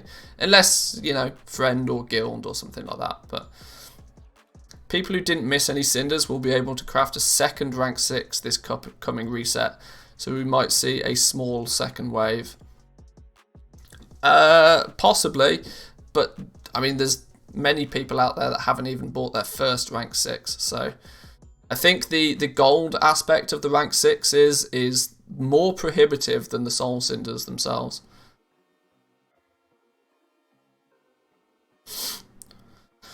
Or you can just get a druid and go farm for 4 hours. That's true. Joby trying to get me to delete a random pet. Not for 500 coffee beans, my man. Good try though, good try. Also, that's way more expensive than selling Korthite crystals as you go, and then just buy Korthite crystals when the price is down. It's free because I farmed it. Oh dear, oh dear. I think the reason legendaries are not selling well anymore in 9.1 was that the total crafting cost was higher than before, and the main material, Korthite crystals, was dropping for everybody, and people were trying to find a crafter in their guild rather than selling the crystals on the auction house and trying to buy the legendary. Yeah, but the path of least resistance is always going to be the best one, and the path of least resistance is just buying it off the auction house. Oh my god, more people saying that they want old gold farmings from raids. No, no. These are the people, right, that have less than a token's worth of gold. Because making 3,000, 4,000, 5,000 gold an hour farming old raids to them is still, a sizable percentage of their actual gold total. Where unfortunately the economy has moved on since that considerably. So much cheaper to bring the materials to a crafter. The rank 6s are sold at ridiculous markups. They're really not. They are really not. This is genuinely not the case. The profit on a rank 6 is often less than the profit on a rank 4. Those that are crafting and selling rank 6s on the auction house are taking a huge risk. That risk is not something they're going to be willing to just craft directly for somebody for. This is a lot harder than people give it credit for, because there's very, very few active crafters who have the ability to make rank 6s who are then going to be willing to craft for somebody. Probably because they've already crafted a rank 6 and already have one on the auction house. They are 10 times more likely to want to sell the one they've already crafted than craft another one for you. Markups tend to be 10 to 20%. People have zero clue about crafting costs. They want to sell their crystals for 2.5k each and then moan that the Legos are expensive. Yeah, exactly. This is the thing. If you've been playing Korthia relatively actively, and every Korthite crystal that you've farmed up, you've sold it on the auction house, the gold that you've made from those Korthite crystals will be a sizable percentage of what you then need to go and, when you need that rank 6 to just go buy it off the auction house. Goblins, see, there's the assumption that goblins are just scamming everybody. This is an assumption made by somebody that actually has no clue what the cost is to craft these items. No clue whatsoever. I make a rank 6 for 80k and sell it for 190. I mean, sure.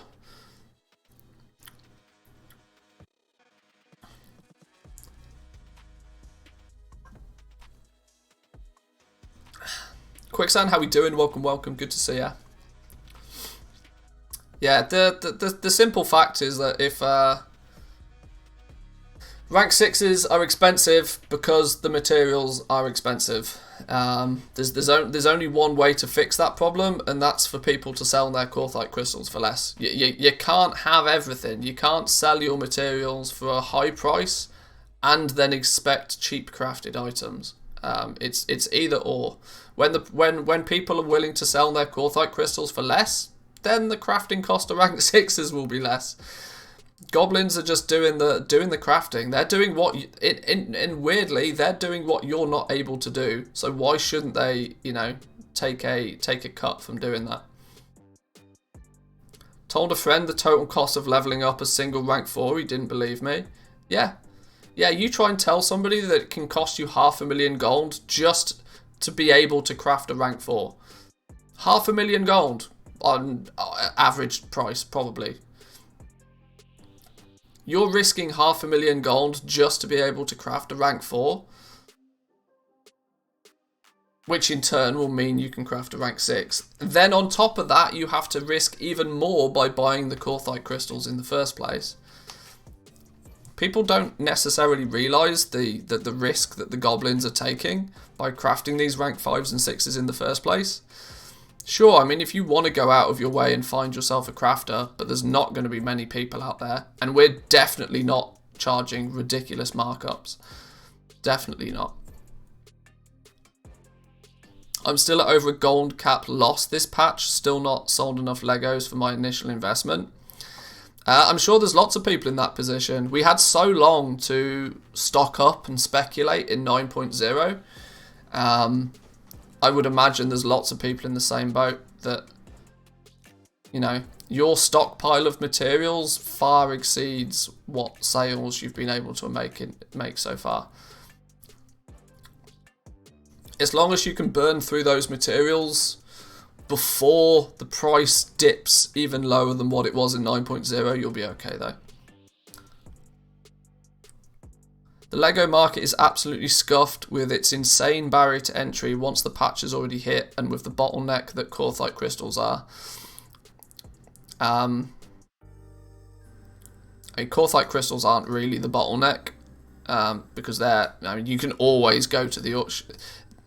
This is why Wowhead comments trigger me so much, because the people, I find it really weird that the people who are actively reading the Wowhead Economy weekly wrap-ups, I find it so odd that it's not actually goblins that read this, or at least if they are goblins in some way, shape, or form, they're very new to the game, because Korthite crystals are not the bottleneck.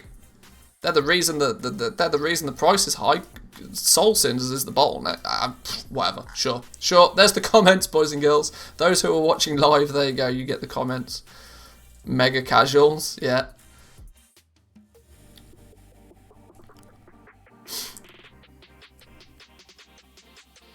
I told people I'll do it, but I added 10% to my auction house profit. Yeah, exactly.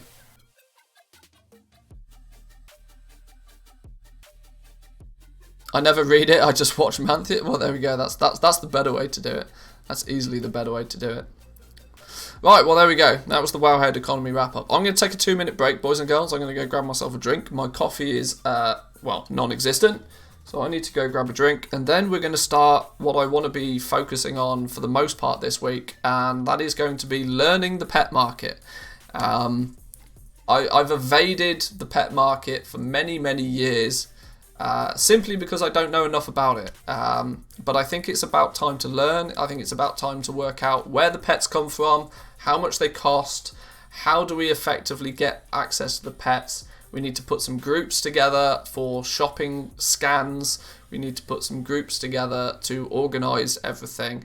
There'll be a bunch of trade skill master goodies probably made available to Patreons first.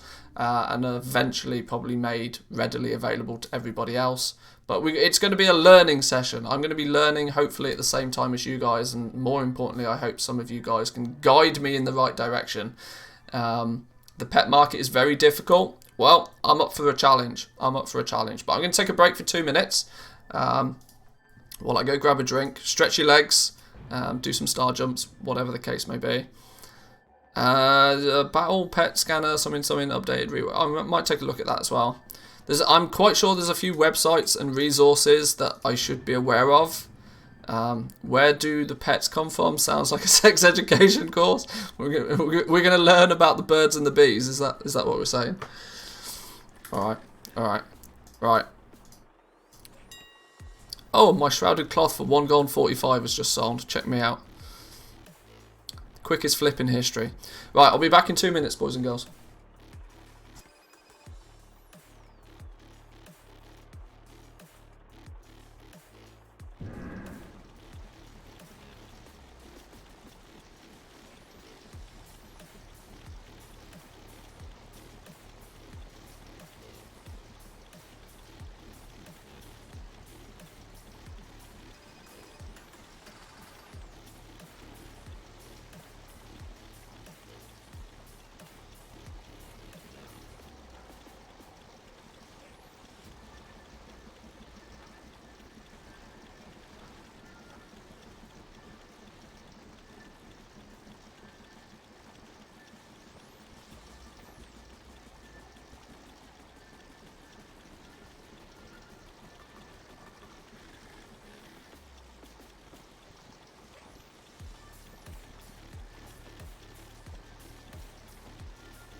Alrighty.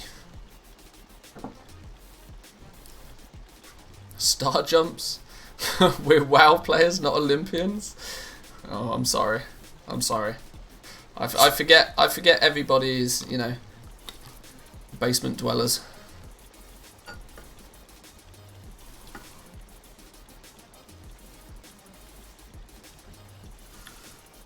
What's the profit margin on star jumps? You might live a little bit longer. Is that profitable to you? Program it into an add-on. Star jump tracker, maybe?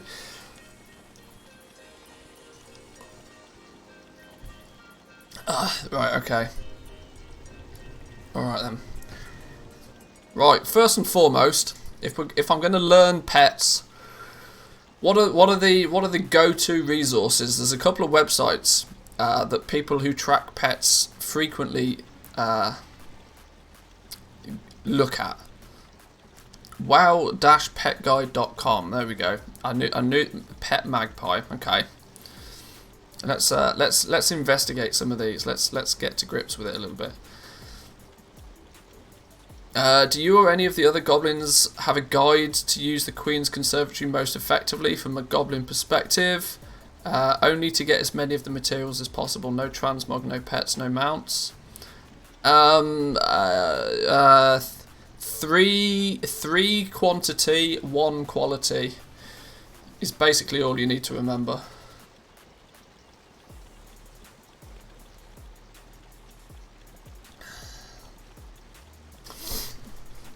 Magpie.wow-petguide.com / blah blah blah blah blah blah. Okay. Yeah, I've not. Yeah, the TLDR on the Queen's Conservatory is pretty simple. Once you've unlocked it all, 3 quantity, 1 quality is about the best outcome for materials. Okay, let's start looking at some of these websites then. So what's this Magpie jobby doodah? Let's load this up. Let's investigate.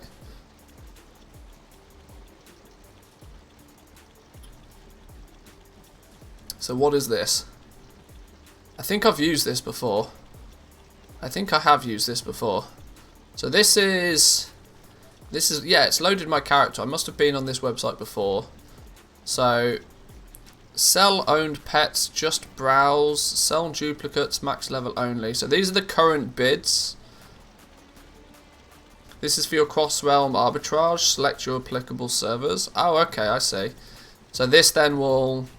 Okay. I mean, this is going to all be the big ticket stuff, right?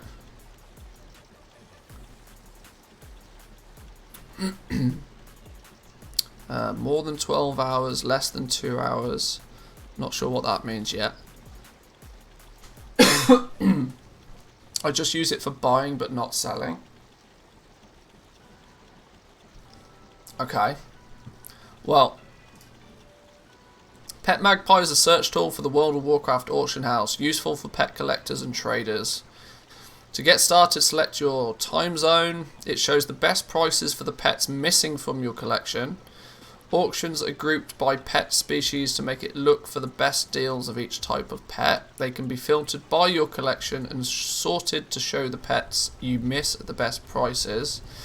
Auction Watcher warns you when the pets you are looking for become available. You can set the Auction Watcher to search for specific pets and exceptionally good deals. When they become available, they'll be highlighted and you'll be warned with a sound or a notification.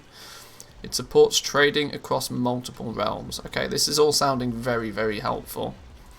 You can keep an eye on multiple auction houses to find the best prices across realms. You can also compare prices to profitably trade pets from one realm to another. Ooh, this all sounds good. So we go EU first, right? So what's buy missing pets? Just out of curiosity.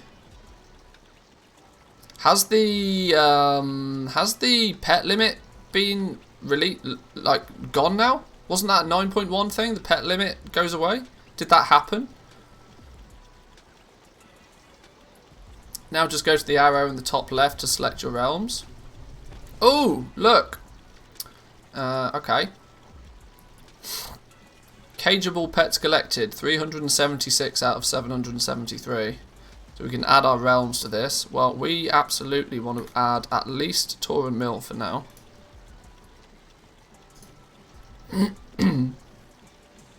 Because we've got plenty of gold over there we can buy things with as well. No limit now, still a max of 3 of each type though. Well, that's cool. Okay, so now it shows me which realm is the cheapest realm for me to go and buy it from. Oh, that's cool. So without, you know what's going to happen is I'm going to, with the intention of buying and selling and flipping stuff, I'm going to end up just spending filthy amounts of gold on pets that I don't own, aren't I? I think that's going to be that's going to be how it's going to be. We're going to end up spending more gold than we make, but I guess it's all good to start with. Now the issue with this site for novice is that you can't reference TSM values. Hang on, what do we mean by this?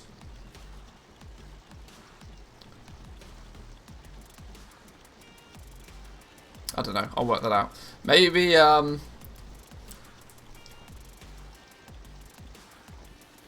just shows the price, okay. Okay. Well, that's fine. You don't know how it compares to a region average. Oh, I see, I see. Yes. Surely we can do... Surely there's got to be a good shopping operation.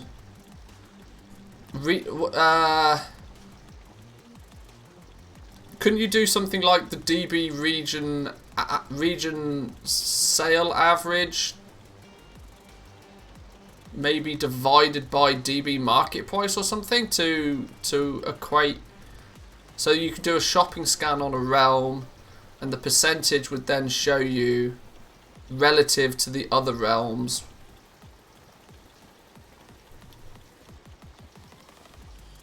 In game, you do a pet scan based on DB region. Yeah. All my pet operations are based on region price. Level 1 versus level 25 throws a big spanner into setting up TSM. Oh, okay. Yeah, that's true. Does, am I right in thinking then that the, what do you call it? You could put pets in groups by their base item? Is that a thing? How well does Trade School Master actually integrate with pets? So if you put the base pet in there, it will ignore the item, ignore the level of the pet. Is that a thing? Because I don't care about the level of the pet. Not yet. That's something that we will do eventually, sure. But simply getting the pet for the cheapest price is a higher priority than trying to buy 25s, I think. You can just put base items like Legos, though. Okay. Better to group 1s in one group and 25s in another. Can you do... Because you could in theory have... You could do that, though, couldn't you? You could have one group with the base pet in it, which you use for shopping scans. And then you could have group your 1s in another group and the 25s in another. Because obviously you can only have this... You can only have each item in a group once, but they're considered different items. Don't scan with groups, to be honest. Just do /battle pet. Fair.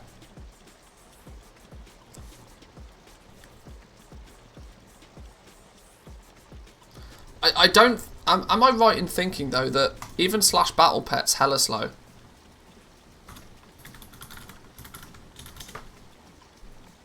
What? Hang on.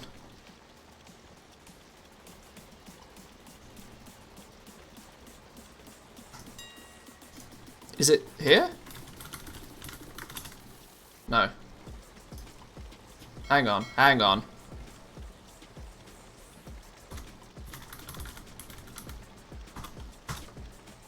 What's the TSM? You just thing? lost $5. Oh, who be this? May Eleanor 90. Ah, thank you for the sub. Appreciate it. Thank you, thank you. Welcome. Well, it's not so much a welcome. I'm aware you've been here a little while, but thank you for the tier 1. / battle pets. There we go. Isn't this still remarkably slower though?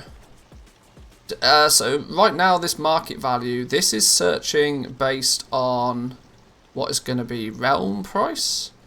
Realm market price is 500 gold, but I want to be searching based on the region sale average. So we want this to search based... am I going to need a separate profile to do this efficiently? Am I going to need to set up a separate pet buying profile? I think I might do. Thanks for the streams. Thank you for the support. Enjoy your emotes and lack of ads.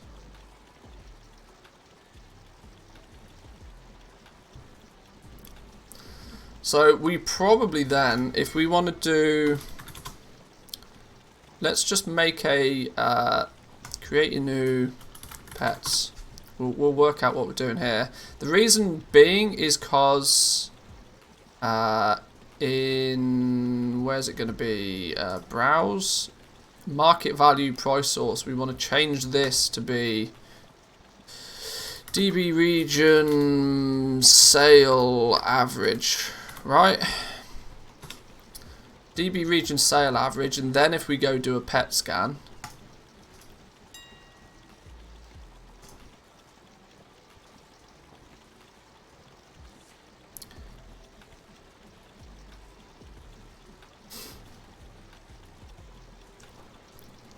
not a new profile, just market price source in settings. But then that'll change it for the rest of the profile though as well though, won't it? Hang on.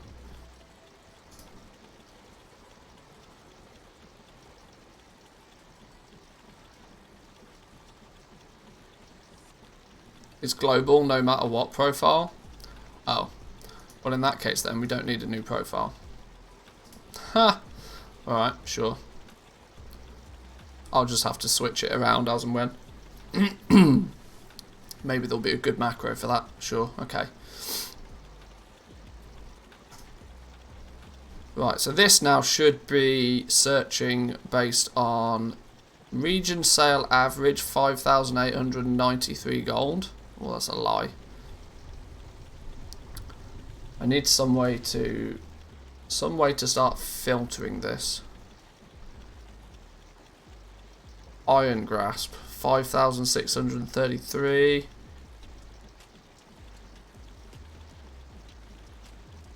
I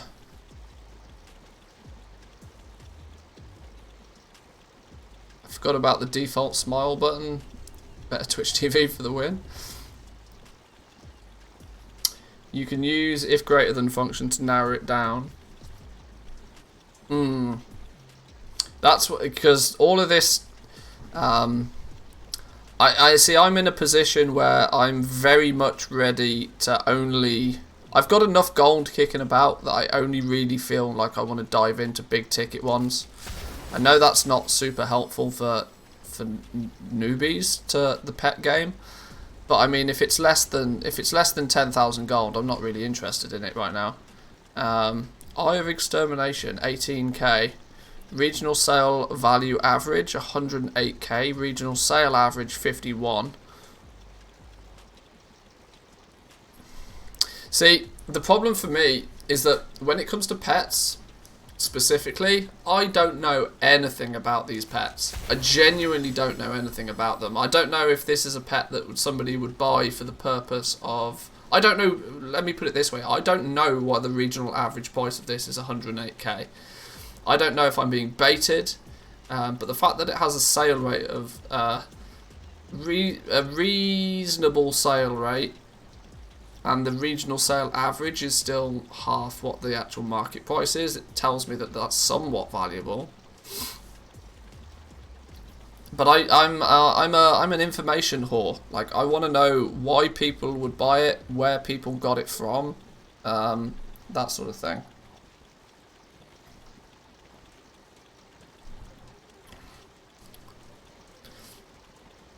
If greater than DB region, if the DB region sale average is greater than 250,000, is greater than 2.5k gold. Oh, I see what you're doing there. Yeah. Make it a custom price of the pet buyer.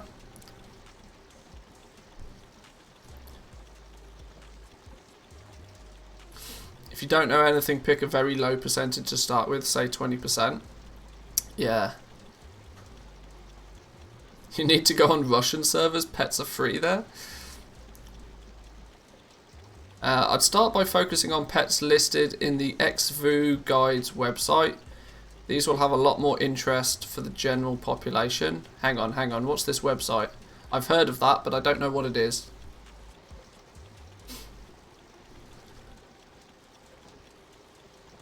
Oh, that's the WoW Pet, okay. Oh, that's a part of this, just, you know, the other part of it, okay. So let's, so this is, this is the, this is the Bible, right? Is that what we're saying? Most used pets.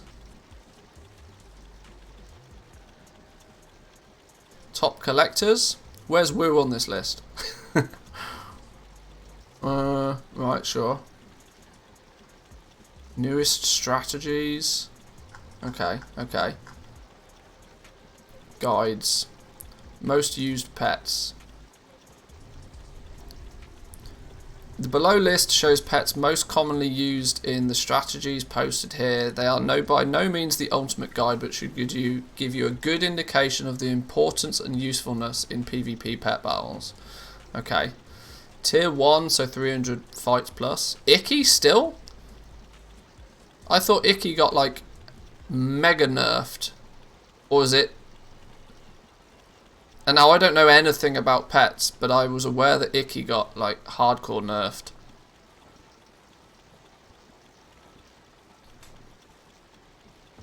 It did, but it's still valid for many fights. Okay, sure.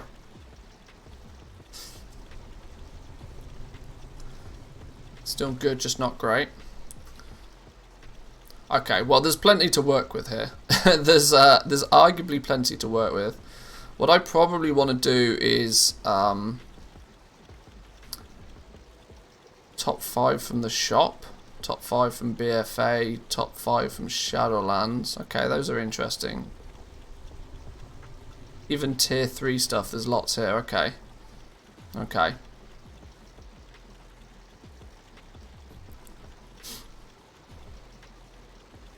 Icky rocks.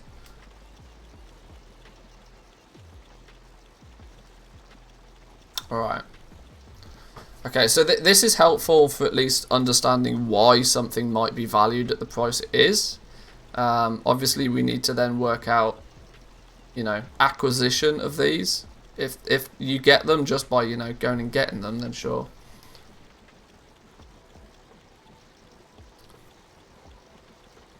Woo, is that something I can show on stream before I open it? I don't know if it's your personal thing. I don't know if it's got anything that you don't want to show.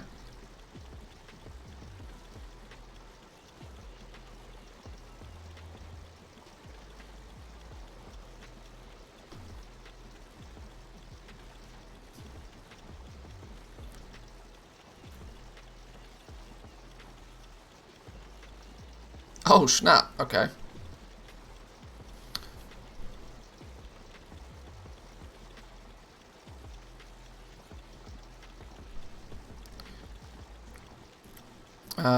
Number sold, average sold, total sales from them, auction house value based on TSM.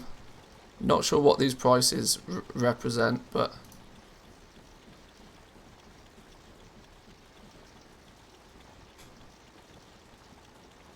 damn, okay.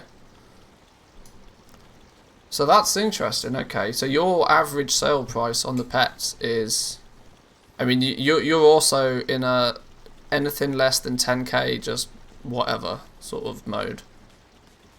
That's crazy helpful.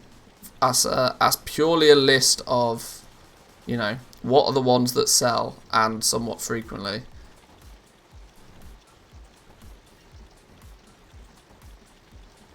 historical sales data focused on 25s though, a few weeks out of date, but there each gives an idea of the top sellers.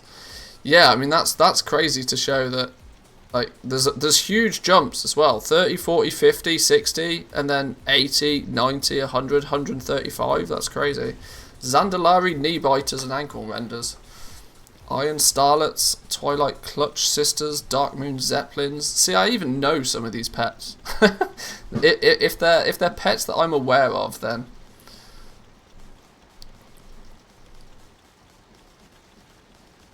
TSM data is actually incredibly useful now with sale rates and actual sale prices, so make use of that. Never had that in the past, so had to build it out yourself. Ah, I see. I see.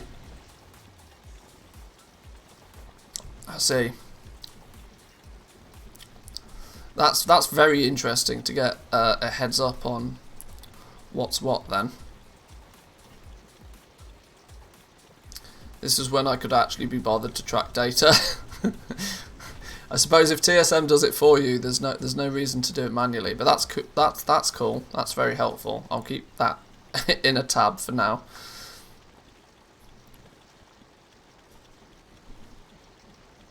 Right, so this is definitely a website to have a browse through for sure. I'm sure there's lots of guides on here. Getting started, breeds and stats, power leveling, most used, recommended add-ons, rematch and scripts, writing scripts, strategy.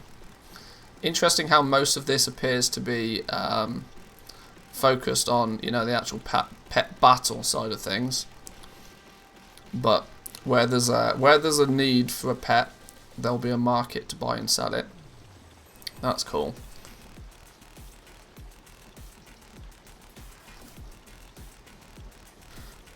So if we can scan by what I can't now see, this is the problem. I can't remember what I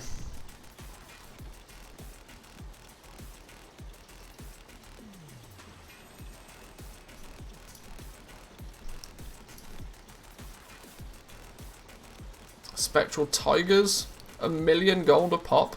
Outrageous. Okay.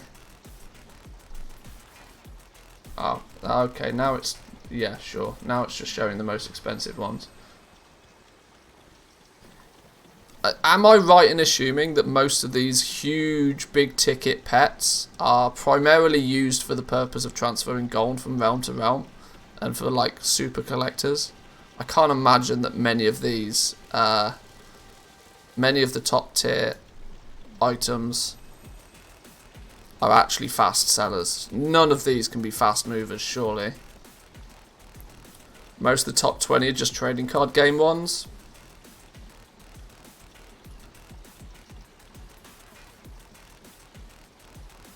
Super Squirt Day in the EU's next Friday, so you might want to grab an Enchanted Broom, a Bone Shard, and a Ravenous Prideling. Widget the Departed to resell. Oh, are they the ones that are then used by people power leveling? I see. Okay. Okay, that starts to make sense. Yeah, these ones all look very much like Flawless Amethyst Bauble-worm. We've spoke about that one for a while. Rocket Chicken, Spectral Tigers, Guardian Cubs, Hippogriff Hatchling, Night Saber Cubs, Landros Lichling, Indigo, Dragon Kite Pappy, Little XT, Ethel Soul Trader. See, some of these names I know as being the trading card game ones, yeah.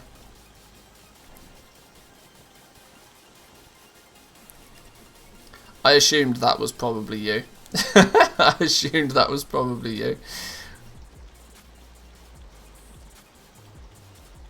Okay, okay. Right. So now I have a slightly better understanding at least of how the market looks. Now, I would also imagine that some good groups to have, or at least to be aware of, is any pet that can be bought with battle charms, right? Surely there's a huge list of battle pets that can just be bought. Now, if they can be bought, then They're obviously this is okay. Speak actual words. I'm very interested in finding out how all of these pets are acquired. Whether you have to just go and get it, whether it's a rare drop from a mob, whether you have to kill a raid boss, whether you can just buy it from a vendor with charms. That's the sort of information that I think is really important for me to know.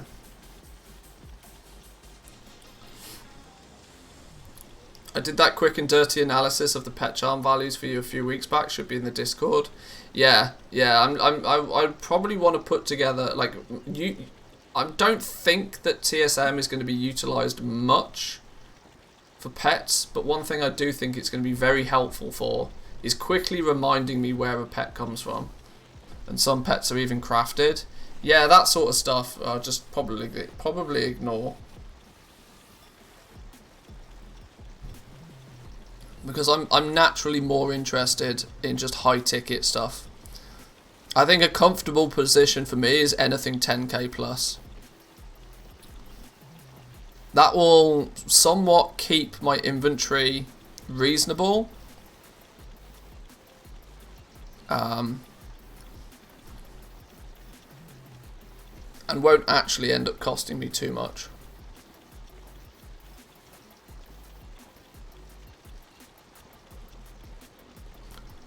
Gnash Tooth, 100,000 gold, 60% back. Why is this thing so expensive? Holy smoke. Gnash Tooth, 3 auctions, regional sale average 0.12, sale rate 0.12, sorry, regional sale average 170,000 gold. Is this just, surely this drops from the new raid or something, right? There are several lists on the TSM website to import. See, I'm not so much of a fan of importing anything from the TSM website because usually it's massively incomplete. It's a new one, that would make sense. Those that cost fewer charms usually are priced disproportionately more expensive per charm, so worth vendor buying low charm pets to sell and then buying high charm pets to flip. Okay. Billis's groups are the best. Yeah, I mean, I would imagine Billis's groups are probably pretty hot. If anybody's going to have put time and effort into it, he probably has. Okay. One thing I'm going to have to be really cautious about is not just going trigger happy and buying things for the sake of buying things. Because I think that's the biggest bait with pets, right, surely. The biggest bait has got to be that the biggest bait has got to be, you know, people that just try and get into it, spend 1 million gold on pets and then don't sell any of them. I have complete groups too, just message me offline. Sounds good, sounds good. How would I get, like, for the purpose of the viewers though, let's look at how we would go about creating something like that. I would probably, like, this is how I would probably do it, right? Whether this is right or wrong, but surely there's got to be, let's go to database. What's it called? Polished Pet Charm? 1L.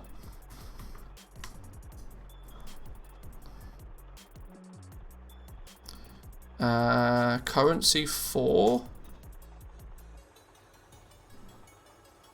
So then can we filter this by companion?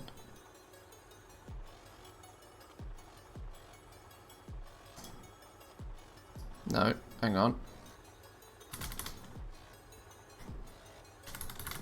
Filter that by companion. So we can now see there's a list of what, 54 pets? Is that true? There's 54 pets that you can buy with polished pet charms at various prices. These are going to be pets that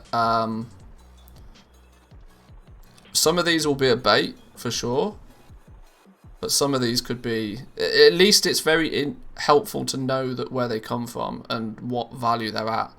I might almost want to put these, make some TSM groups specifically for the different pet values. So like 100 token pets, 200, 300, 250 token pets. Did you say 54? Well, according to Wowhead, doing a like I said, this is not necessarily strictly true. But searching for polished pet charm, going to currency 4, then categorizing it by companions only, it seems to indicate there's 54 possible pets.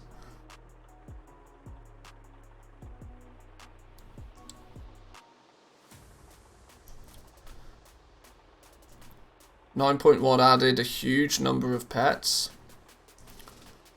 Well, this should, in theory, cover all of them. Because if you can buy it with a polished pet charm, it should be on this list. It's at the very least a good place to start.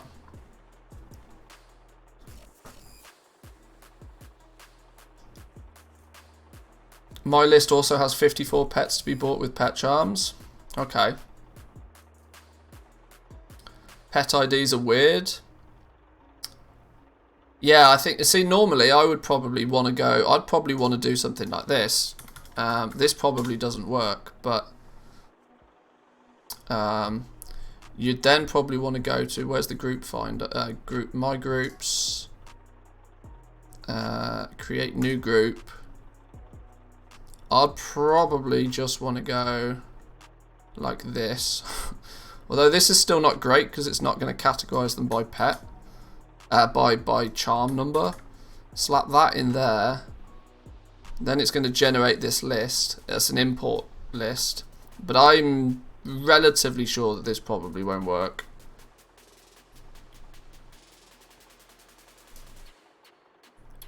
Generate list of recipe item ID. No.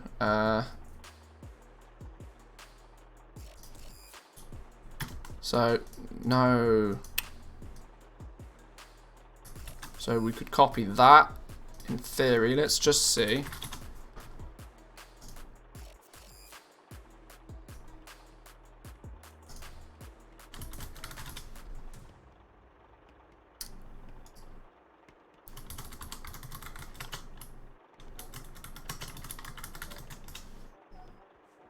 Import that.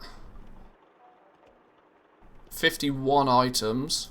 That's an odd number.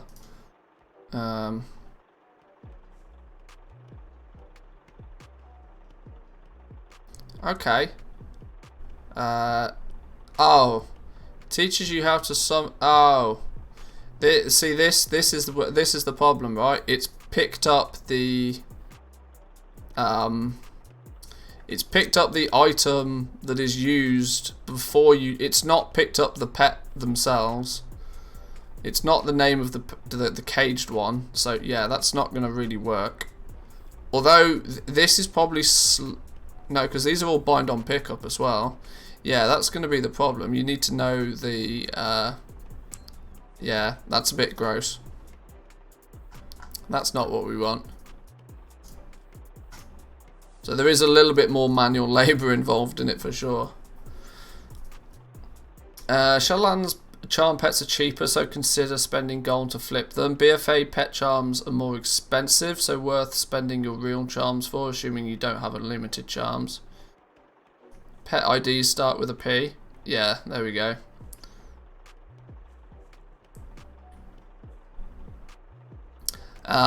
Okay. Then, yeah. Arguably, there is a fair amount of manual labour to do with this then. Especially since I'd probably want to split them up by price as well. So I'd want to have like, what are the options here? You'd have one for 50. There's one for 75. Is there 100 gold ones? There's probably 100 gold ones. I say 100 gold, you know what I mean. So I'd probably want to split them up a lot like this. Just so I can see. This is kind of the thing as well that I'd rather actually...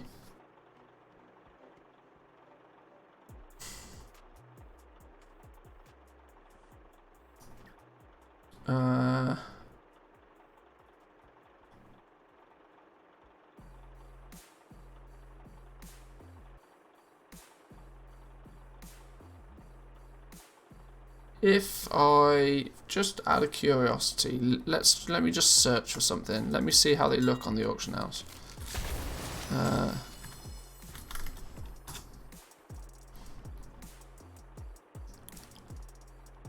There's nothing by the tooltips that gives any indication where it comes from.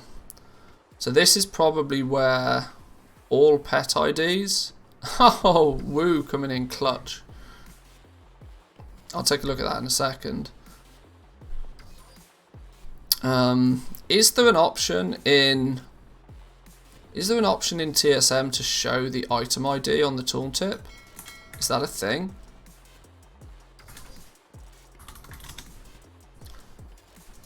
So I'm taking this at a very slow and steady approach because I'm trying to actually learn what I'm doing at the same time.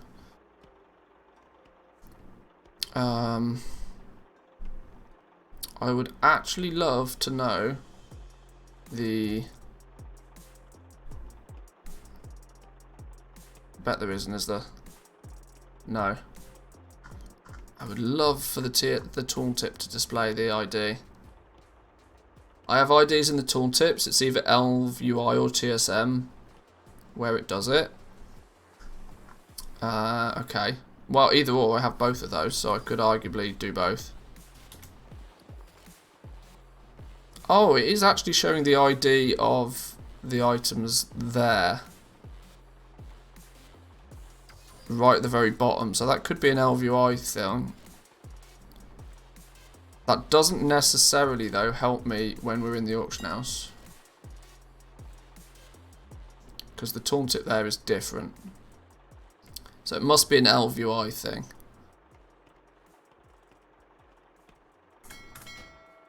Let's have a look. Is there even a tooltip option? Modifier for IDs, show, yes. Item count, yes.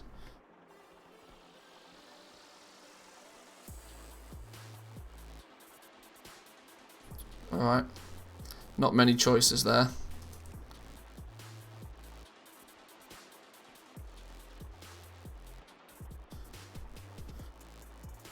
Should go get all the pet add-ons and try them out.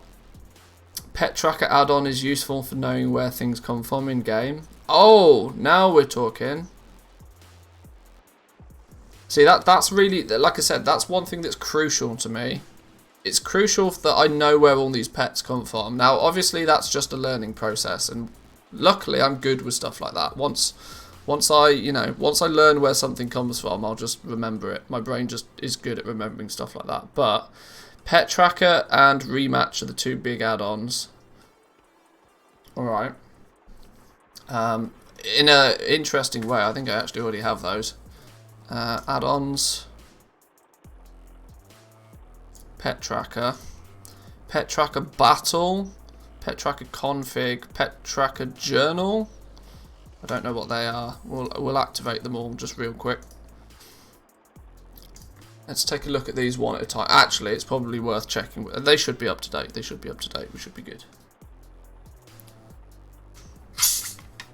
I'll shut up for a bit though. Backseating too much. No, it's all good. Like it's all helpful.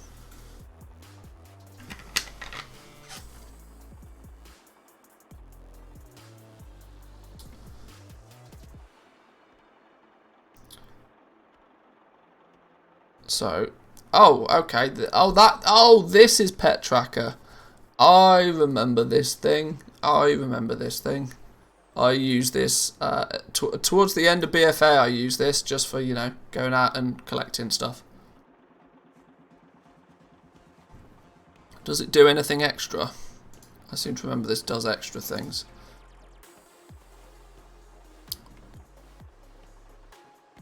Pet Tracker displays the possible... Hang on, can I move this?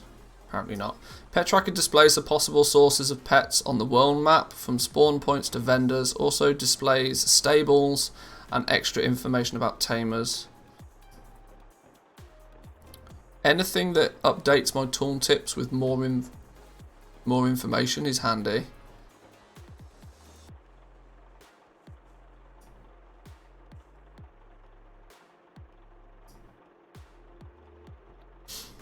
Battle Pet Stock Tracker?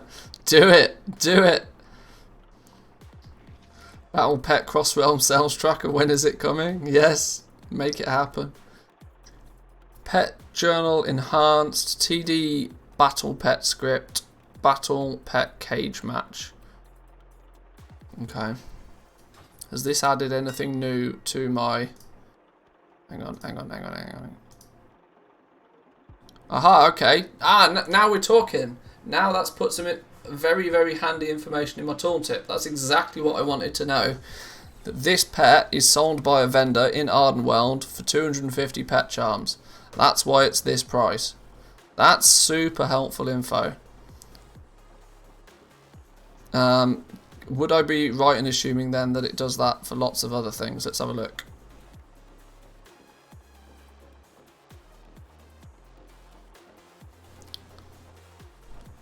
Okay, now we're talking. So Undying Death Roach just drops in the Moor. Quest. Island Expeditions. Oh, now we're talking. This is good. And it even shows me which ones I've collected. Aha, I like this add-on already.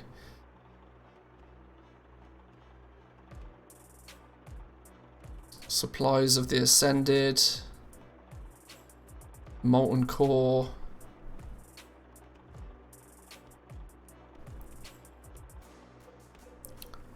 Vault of the Black Empire, Nyalotha the Walking City. Okay, we're getting places, right.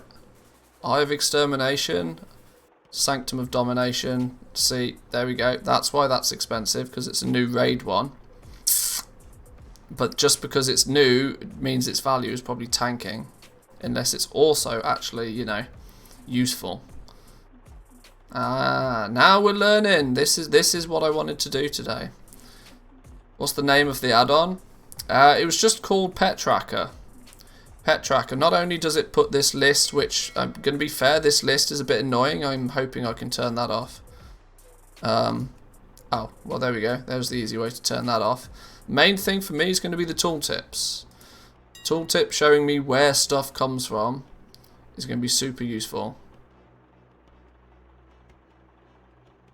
Because that will instantly give me, if not an exact indication, but some indication of what the actual value.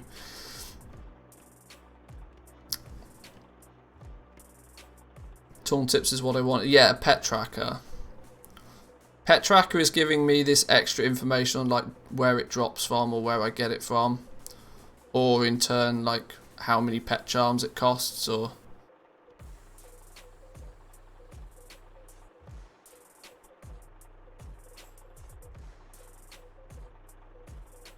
Very, very helpful. Okay.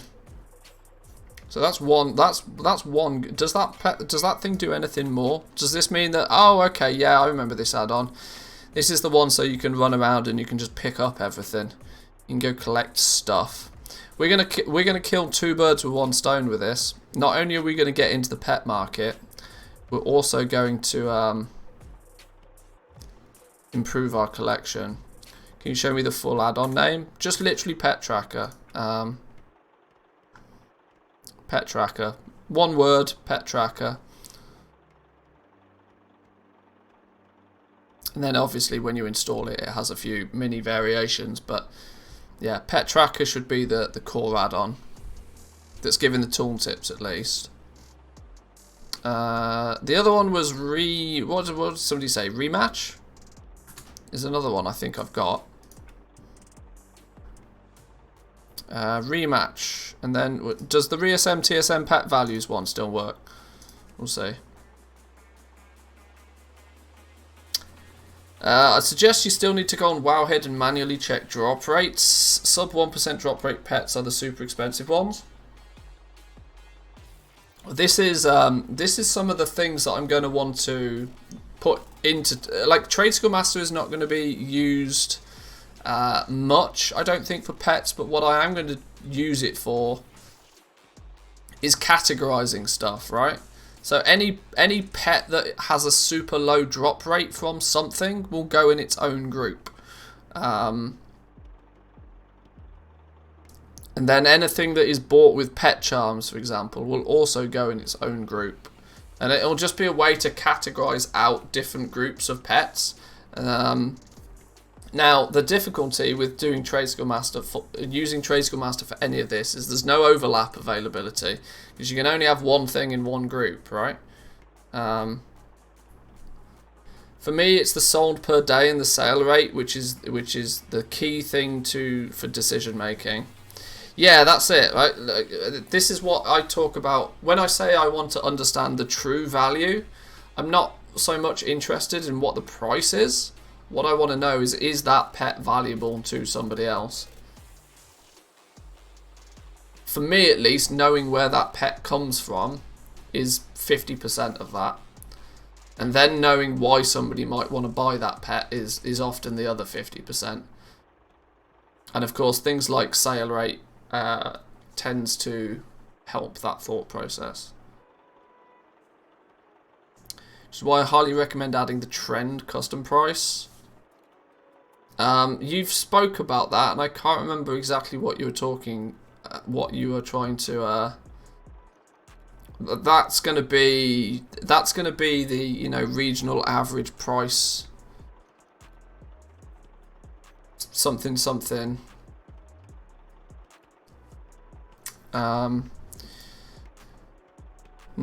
Yeah. I feel I'm learning a lot, but I'm feeling as if I'm not really making any progress. I now know a lot more about pets, but I haven't built it into something that actually works. Stonks dude is online again. It's the change in price over the last 14 days. Yeah. Yeah, data's gonna be king, I think. DB region market average divided by the DB region historical multiplied by 100.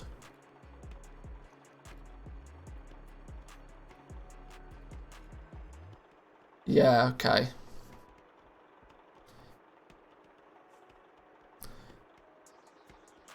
That's pretty smart.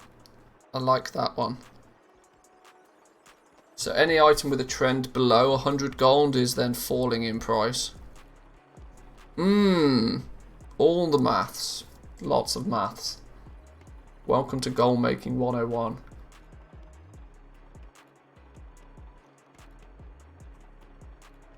Yeah, so DB region market average divided by DB region historical should preferably produce a positive number. Or a positive number above 1. Because if they were the same, it would return. Yeah, okay, yeah.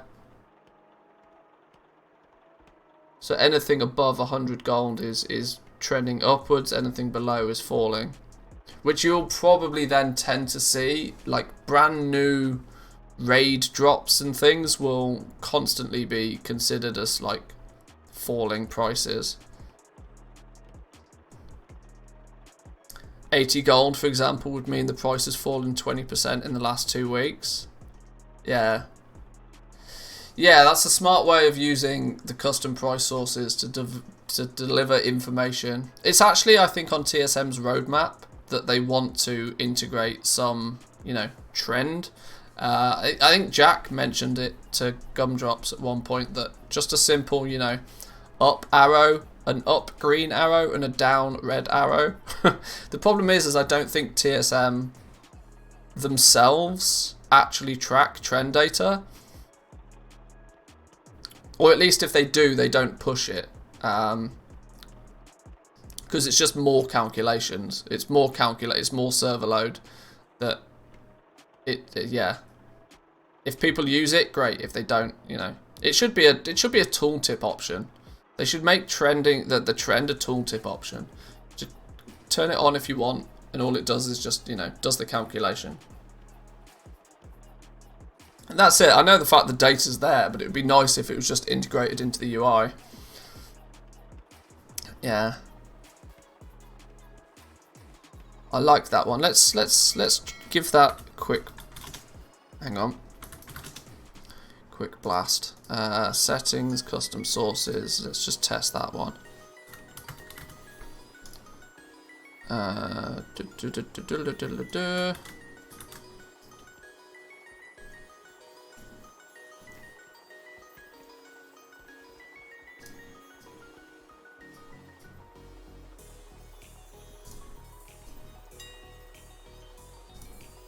So actually, it's something like this Leafador one. Yeah, so there we go. This is a good example how this pet is, you buy it from Ardenweld, it costs you 250 pet charms. It's actually down 14% in the last 2 weeks. So it's trending downwards. A regional sale rate of basically none. A regional average daily sold of, once again, almost none. So this arguably is a somewhat bad investment because it just doesn't sell very frequently. When it does sell, it sells for like 15k a piece, but because it's bought with pet charms, there's a, you know, a finite value that you can attach to each pet charm. Now, if you get these for, you know, anything less than 15,000 gold, it might be worth picking up for a flip. But generally speaking, the price is trending down. Okay, I'm starting to see the picture with this. If you look up an old Warlord of Draenor pet, for example, it's trending up.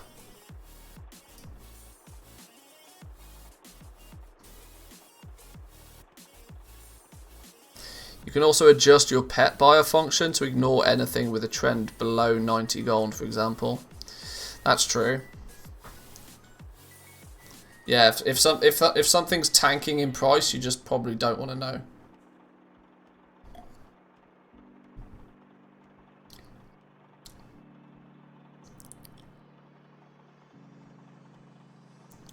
So something like, I know this is totally like pointless, but in fact let's find something a little bit more valuable. Copperback Etherworm comes from the Maw. Ascended War Chest. Wow, the trend on that, 24 gold. It's dropped 75% in value over the last few weeks.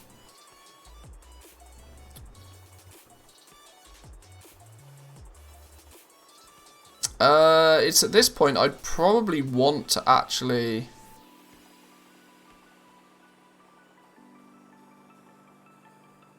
I probably want to activate the historical tooltip, don't I?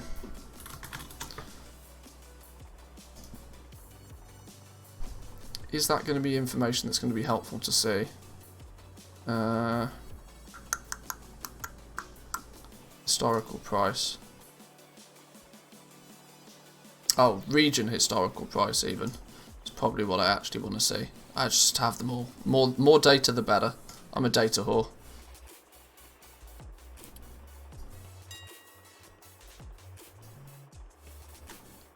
There are always people destroying the prices. Oh, well, true in any market. But yeah, it's understanding the fundamentals of supply and demand. And I think that's where, this is where the pet market, I think, can get really interesting. Because the supply and demand is not always so obvious. If you look at something like a raid BOE, the supply and demand on that is dead obvious, right? For as long as that raid BOE, for as long as it's a current raid BOE, the supply of it is high, but the demand for it will also be high. The second that it's a past patch one, then the supply of it will be less, but the demand for it will also be less. Like, that's really easy to see. The supply and demand for the pets, though, is a lot more hidden, and you might have to do a little bit more digging to find those good buys. But that's why I think ultimately it's It's a cool market to play in. I don't think it's going to be like millionaire, billionaire level gold making, but I think it would be fun. Just genuinely, like for the stats nerds, for the maths nerds out there, I think it's just will probably be a really fun market to break apart, which is why I want to give it some time. Pets with volume market on any server. If you have under 100, you're unlikely to often see sales. Yeah, see, this is the thing, right? I think it's a big initial setup, but once the ball is rolling, it's going to be pretty self-sufficient. First week of 9.1 still super rare, but it's just a random drop, so now there's thousands of them. Yeah. Yeah, and it's handy to know that before you know, see a good deal and decide to, you know, buy it. Sanctum of Domination, look, here we go. Soul Render, this Iron Grasp. Region historical data was 20,000 gold only a couple of weeks ago because the Sanctum of Domination was brand new. Now its price is just tumbling, like crashing like a rock. Simply because the amount of them being supplied onto the market is huge right now. I would imagine you probably want to pick up the current raid drop pets.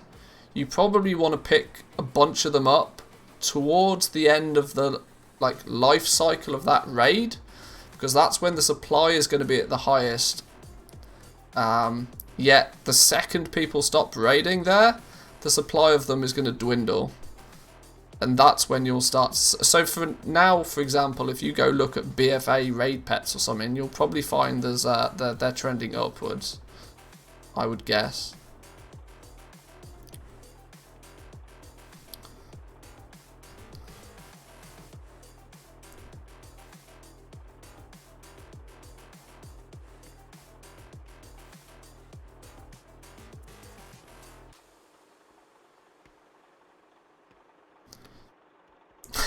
Left sharks. Oh god. Garrison mission stuff. I had guild banks full of those things.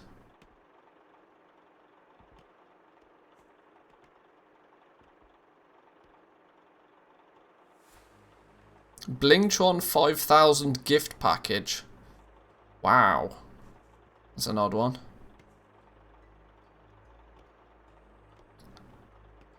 Repaired transport mirror Venthia in Revendreth. Whoa! I'm imagining that Stoney's also a relatively new one.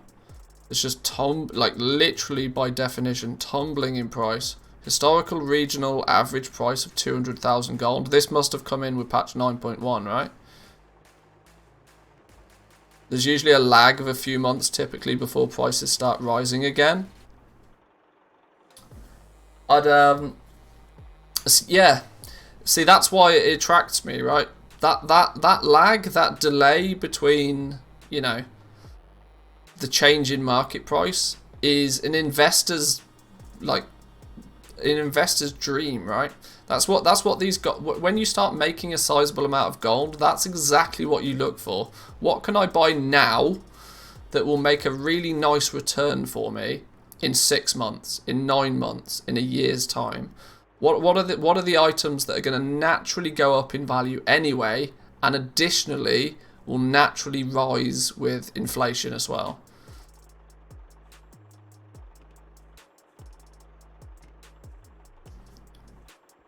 All the current pets, you just stuff them in the bank and wait. Yeah, that appears to be the way forward with it.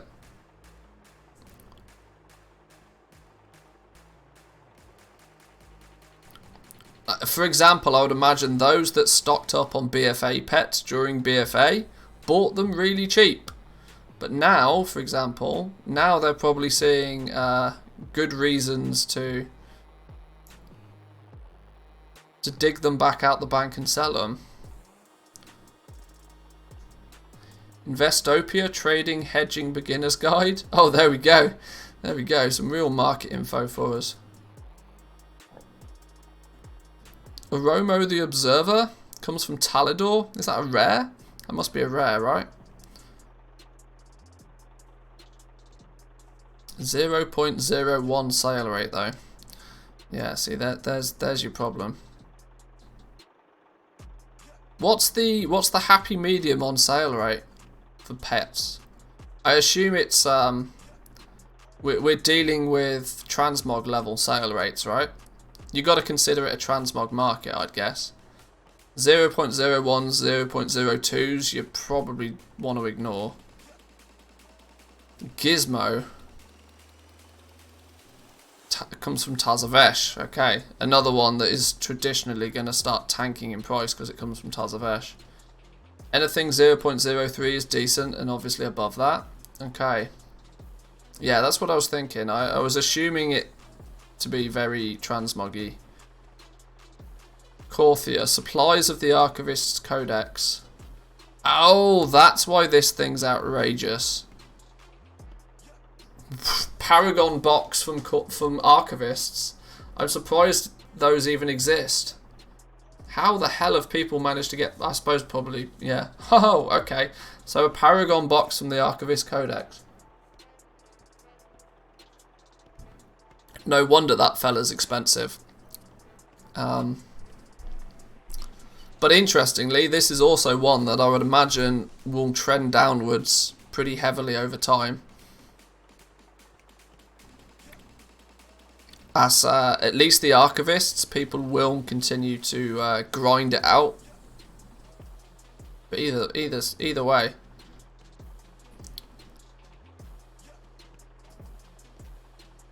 If there wasn't 4 of them, I'd be interested in that. Just tuned in, sorry if this has already been asked, but I was wondering what's the add-on that shows the drop zones. Yeah, it's called Pet Tracker. When you search for it though, it's all one word. Pet Tracker, one word. Depending on how smart you're... if you use CurseForge, search for all one word.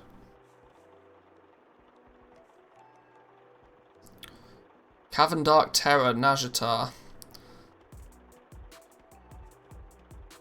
0.01 sale rate. Regional average daily sold 0.03. See, these are absolute bait for people just camping a character there. Because the Cavern Dark Terror in Nazjatar will basically always be up for you to kill it. So you could kill this thing every single day. And actually the drop rate on the pets from Nazjatar wasn't that bad. This is one of those this is an absolute student albatross bait video right here. Low sale rate, low regional average daily sold, but for the purpose of farming videos that doesn't matter. Because if you kill it once a day, after a week you've probably got it, and then it's taken you maybe 7 minutes a week, and you've got a pet that is arguably worth 50k.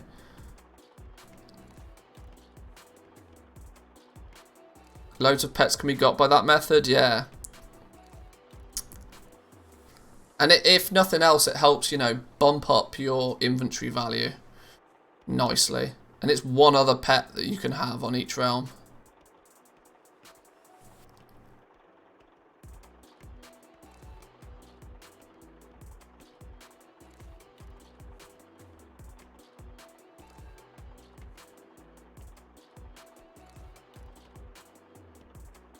Naxi. Hallow's End. Ooh, that's going to be an interesting one to look at, actually. I'd forgot about those. Event-based pets as well. Any event-based pet, you're going to see a huge decline in its trending price on the event and shortly after the event. But for example, Hallow's End is, well, as we know, Hallow's End is, well, I suppose it's August, isn't it? It's not far off. It's around the, like, it's only a couple of months away now. But these are still holding their price pretty well. Yeah, during Hallow's End, you'd pick up these Naxi pets for like a couple of thousand gold a piece. Because, you know, tricky treats, easy game, right? I go to Nazjatar daily, still cannot keep up with inventory. I've killed the rare in the cavern nearly 100 times and didn't get the pet. Really? Oh, wow, that's I got most if not all of the Nazjatar pets without too much grief, if I remember rightly. Intriguingly, I actually sell seasonal pets a lot during the event. Lots of people assume it's a deal, but the event has been going on for so many years that the value is actually pretty stable. Smart. I guess it's because during the event, I guess that pet is brought into people's vision. You know, anybody that's looking through the achievements or looking at the vendors or something might see it. And instead of, you know, spending the tricky treats, or whatever they're called, they might just go to the auction house and buy it. Same with Pet Week, it just brings attention. Always then end up selling more pets that week. Yeah, it's probably true. I mean, it's not even probably, it definitely is.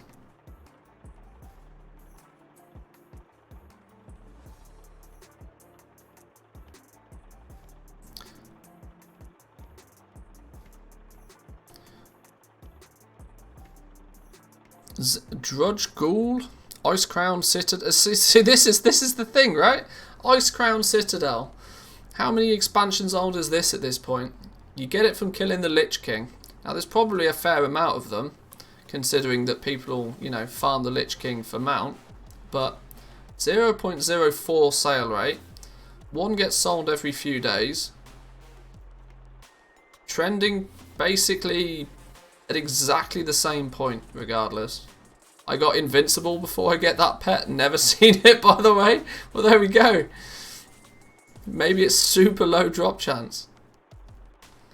These are little things that are good little investments, right? You spend 10k on this thing now. Maybe you sell it for 15k. It's also part of an achievement too. There we go. That's probably why its sell rate is higher. You can't get the pet if you're going for a mount, regular versus heroic. Oh, it's part of the raiding with leashes achievement. Okay. So yeah, there's an achievement for getting all of the raid pets, basically. You only get the pet in normal mode and everybody ends up killing Arthurs in heroic. There we go. Surprised Korthia didn't have a daily pet quest. Nazjatar Mechagon had those, giving you an advantage getting ahead. Same with the... Yeah, you're right, actually. There wasn't any. Multiple achievement for different expansions. Yeah, there's a ready for raiding. Or raiding with leashes, sorry.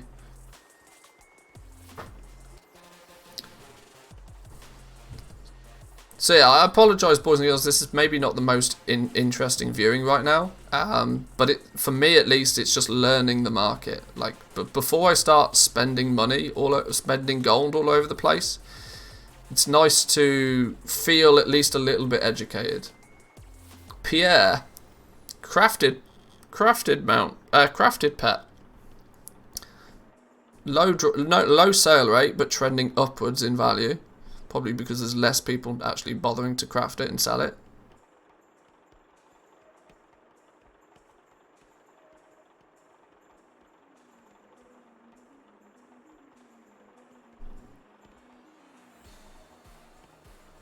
.07 sale rate. Another one that comes from the Maw, that's why. See, very quickly, there'll often be one little bit of information that is the difference between it being a good deal and it being a bait.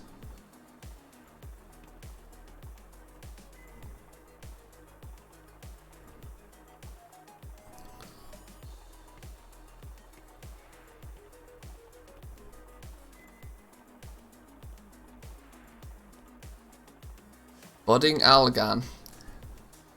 Killing the Rockweed Shambler. I sense a pet spreadsheet coming. Maybe. This bloody Rockweed Shambler.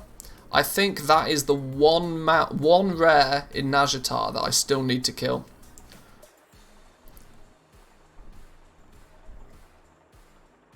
You did say learning up front. You didn't promise us making millions. Yeah, you got to get your research in there first. Get your research before you spend your gold, because then you spend your gold way more effectively. Knock off Blingtron. Good reason to open your Blingtron every day. It's because these are the, for me at least, these appear to be the super rare. Well, they're not super rare because technically they've been in the game forever, but it's the kind of stuff that you'll occasionally see one really cheap and snag it up. Regional sale average of 70k. So the current listing price on this is actually less than the regional sale average. Now, if it wasn't for the fact that on this realm at least there's... But this is what you do, right? You find something that's somewhat rare, difficult to focus farm. You can't just go out and buy it from a vendor. You can't just, you know, you can't turn around and just easily go and get one. So if you find a realm where there isn't any, or the only ones are expensive, you've got a good rotation on your gold there. Knockoffs used to be 500k when they first came out. I would say they are traditionally trending downwards, but the regional market average of 112k, meaning buy it for 65, take it somewhere else and sell it for 85. Somebody else is getting a deal on another realm. You're still making a profit on it. It's little things like that that I think would highly interest me. Knockoff will always have value. Yeah.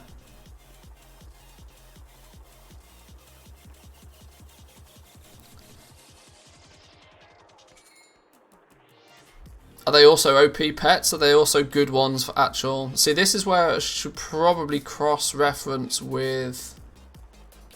cross-reference over here. Is there a way for you to just, like, search a...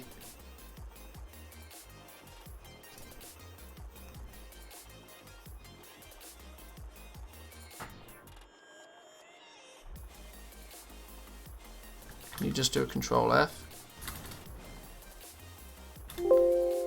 Okay, it's not so much in the tier list. Is there a way on this just to search for the pet?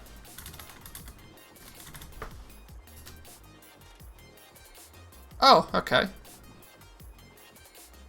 Info, stats, strategies, cageable, yes, limit 3, blah blah blah, drops from Legion, only owned by 14% of people, in 8 strategy guides, low population.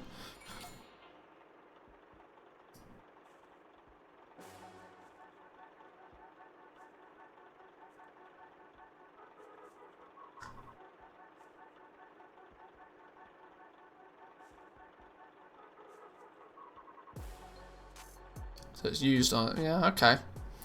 Okay. Nice for PvP, I think. Little Blingtron's better for battling, though. This is where I'm see, the more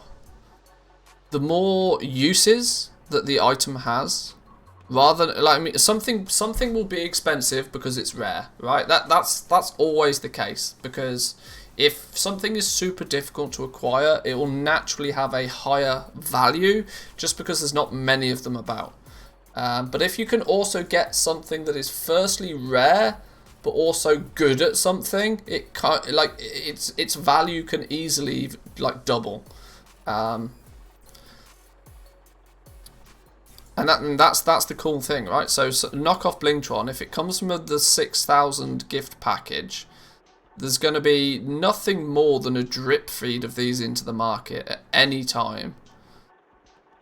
Which is probably why, years and years after its existence, it still maintains a reasonably good value.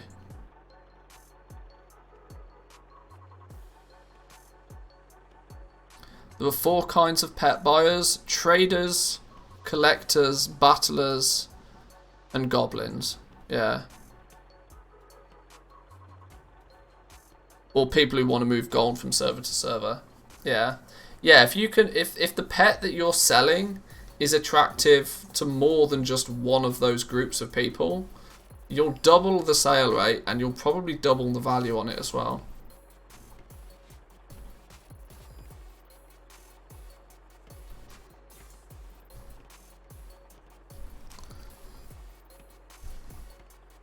The hell? Larion Pouncer, 200,000 gold.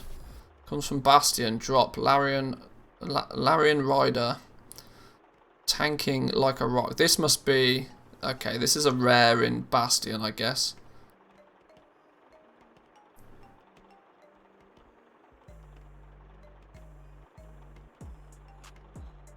Wow, Gundrak Hatchling, is this still like mad expensive? Is this another one? This is another one that's part of the raiding with leashes, I seem to remember. Did you say that Billis has updated his pet groups?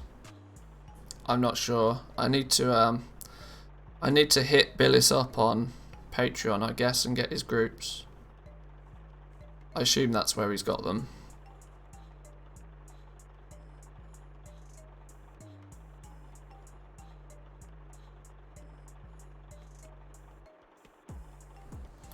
Just saying they're good starter groups. Oh, okay.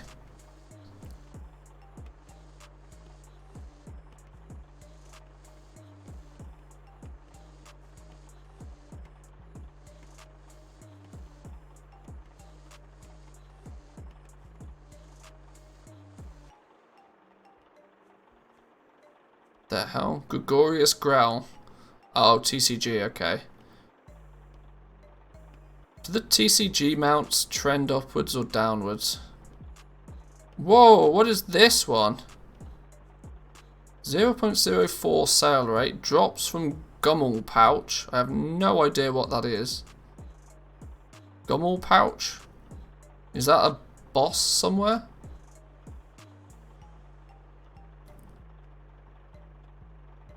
Holding pretty steady in price. It's a BFA one. See, this is what I thought, right? BFA ones now are probably nice things to be selling. You do a quest. Ah, okay.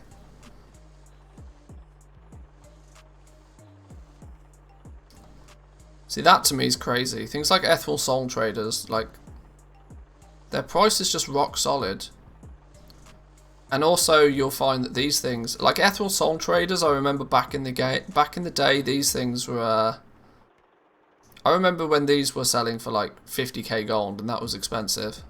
They naturally rise with inflation, whereas most other things don't rise as naturally.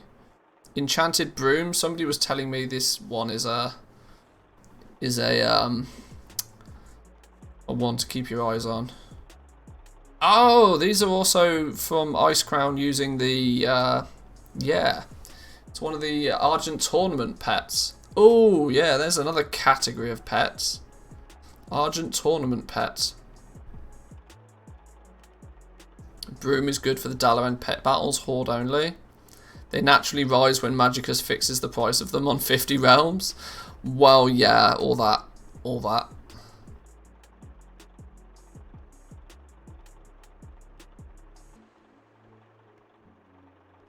Spectral Tiger Cub is going up in value.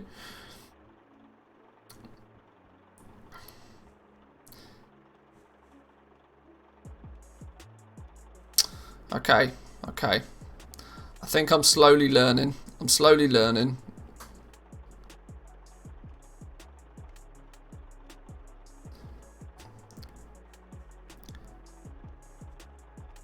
I'm wondering if I almost want to put together some groups, but I don't. In a weird sense, I don't really want to use Tradescore Master at all.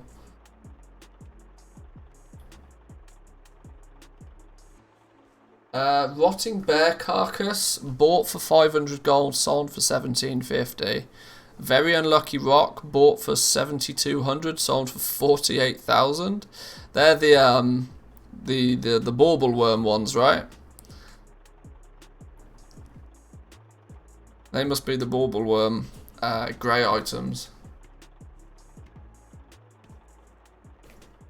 Yes, sir. Yeah, there's a whole video just on those. There's a whole video just on those. I'm just thinking, I hate to say it, but we are about to get a spreadsheet on the go for this. We're about to get a spreadsheet on the go simply because, although the problem is unless I can get it in. it's inevitable. I'm just thinking the fact that putting together groups and stuff is great, but because you can't overlap, you can't have the same item in multiple groups with TSM. Which has been one of the biggest bugbearers. Like, it's probably close to my #1 annoyance with TSM is the limitation that you can't have the same group in same item in different groups. Because it means I would like to use Trade Skill Master for organization, and sometimes I feel like I can't.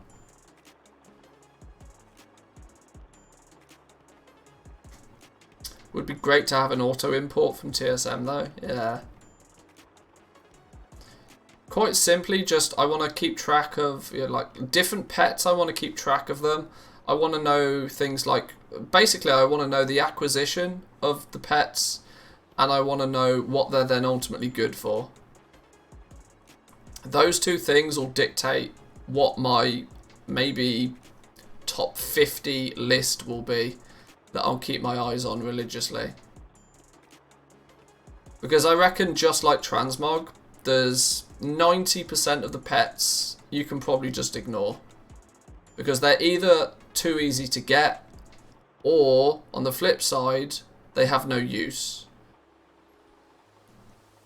Which will, I think, very, very quickly, you'll filter out most of the pets. Meaning that you can then keep your eyes on just the ones that are either rare, and if you find it at a really cheap price, just purely because it's rare, it's worthwhile picking up. Or you find something that's priced reasonably, but you know it has more value because it's actually useful to somebody. And when you start moving these across different realms, you probably, I've not got much experience in this, but my guesstimation is that you probably end up buying most of your pets on 2 or 3 different realms. And then actually what you end up doing is just selling them all for more on other realms. And then the gold that you make on those other realms, you, I don't know, probably turn it into tokens or spend it on the black market auction house or something.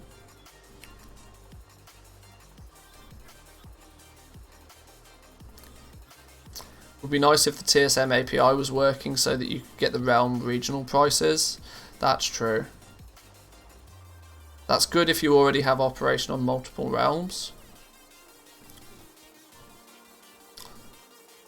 Yeah, I mean, you'd still probably, you know, you'd probably still go shopping on the smaller realms for those occasional, you know, really good deals. But I would imagine the lion's share, 80-90% of the pets that you buy, you probably end up buying them off the big realms, and then you just filter them out to the rest of the region, I would guess.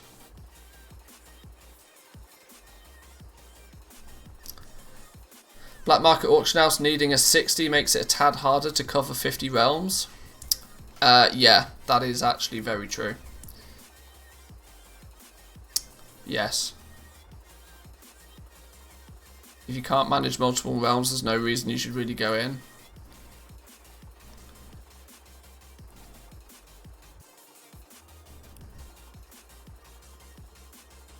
Well, this was it.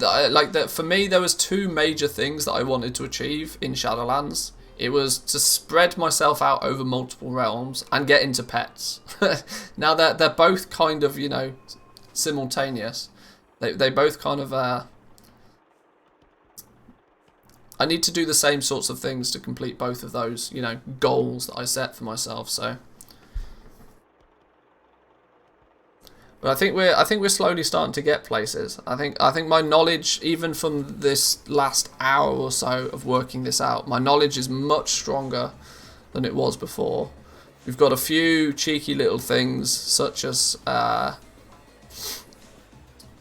nice little trend custom source, courtesy of Woo, to give an indication to... I mean, you could do this just by quick maths in your head, but it's nice to have a number that just tells you.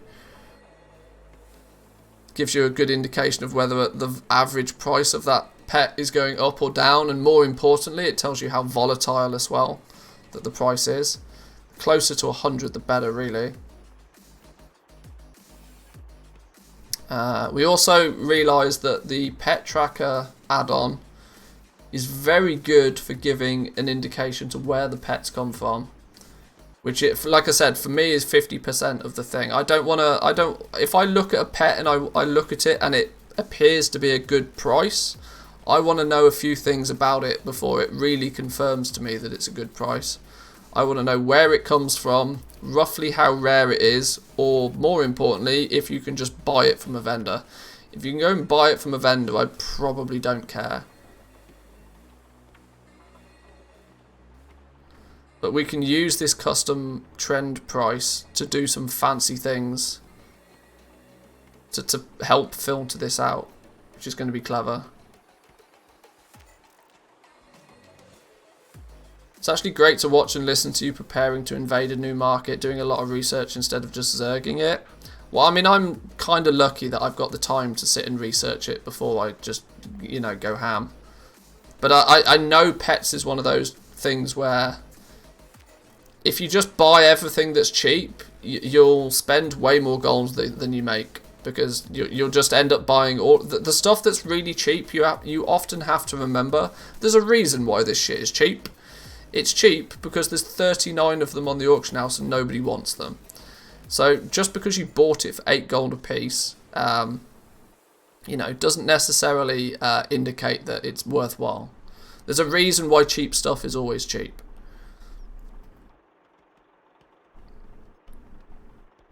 Thing with pets, as well as transmog glyphs, mounts and other forms of cosmetics, they sell very seldomly. Very few players are ready to pay more than a couple of thousand gold for this sort of stuff.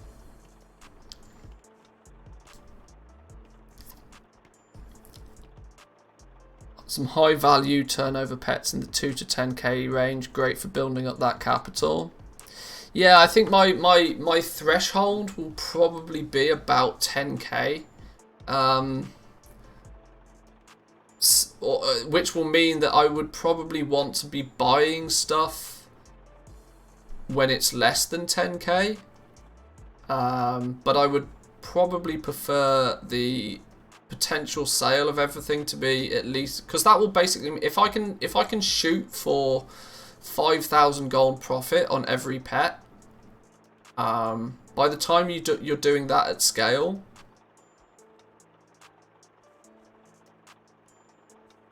or should I say probably a 50 to 60% margin is probably what I'd want to achieve. I'd want it to be more margin rich than crafting and selling stuff, but only because when you're crafting and setting stuff, it requires you to actually have a greater foundation on that server. I can buy and sell pets on 50 servers with, you know, just some simple low-level alts. There's very little setup apart from obviously getting some gold there in the first place. But if I can get 50 to 60% margin on the pets that I sell, I think that's pretty good. And obviously, as you know, spread out further and start focusing on the bigger ticket stuff, you can probably increase that even more. Okay. I think I'm a lot more knowledgeable than I was at the beginning of the stream. But boys and girls, I'm actually going to leave it there for today. We got the Wowhead economy report out of the way. We start to do a little bit of research into pets. I know it's a slightly shorter stream than normal. We will be back though on Wednesday. We'll be back on reset day. I need to take a little bit of time to, you know, actually process this. I'm not very good at learning things on stream.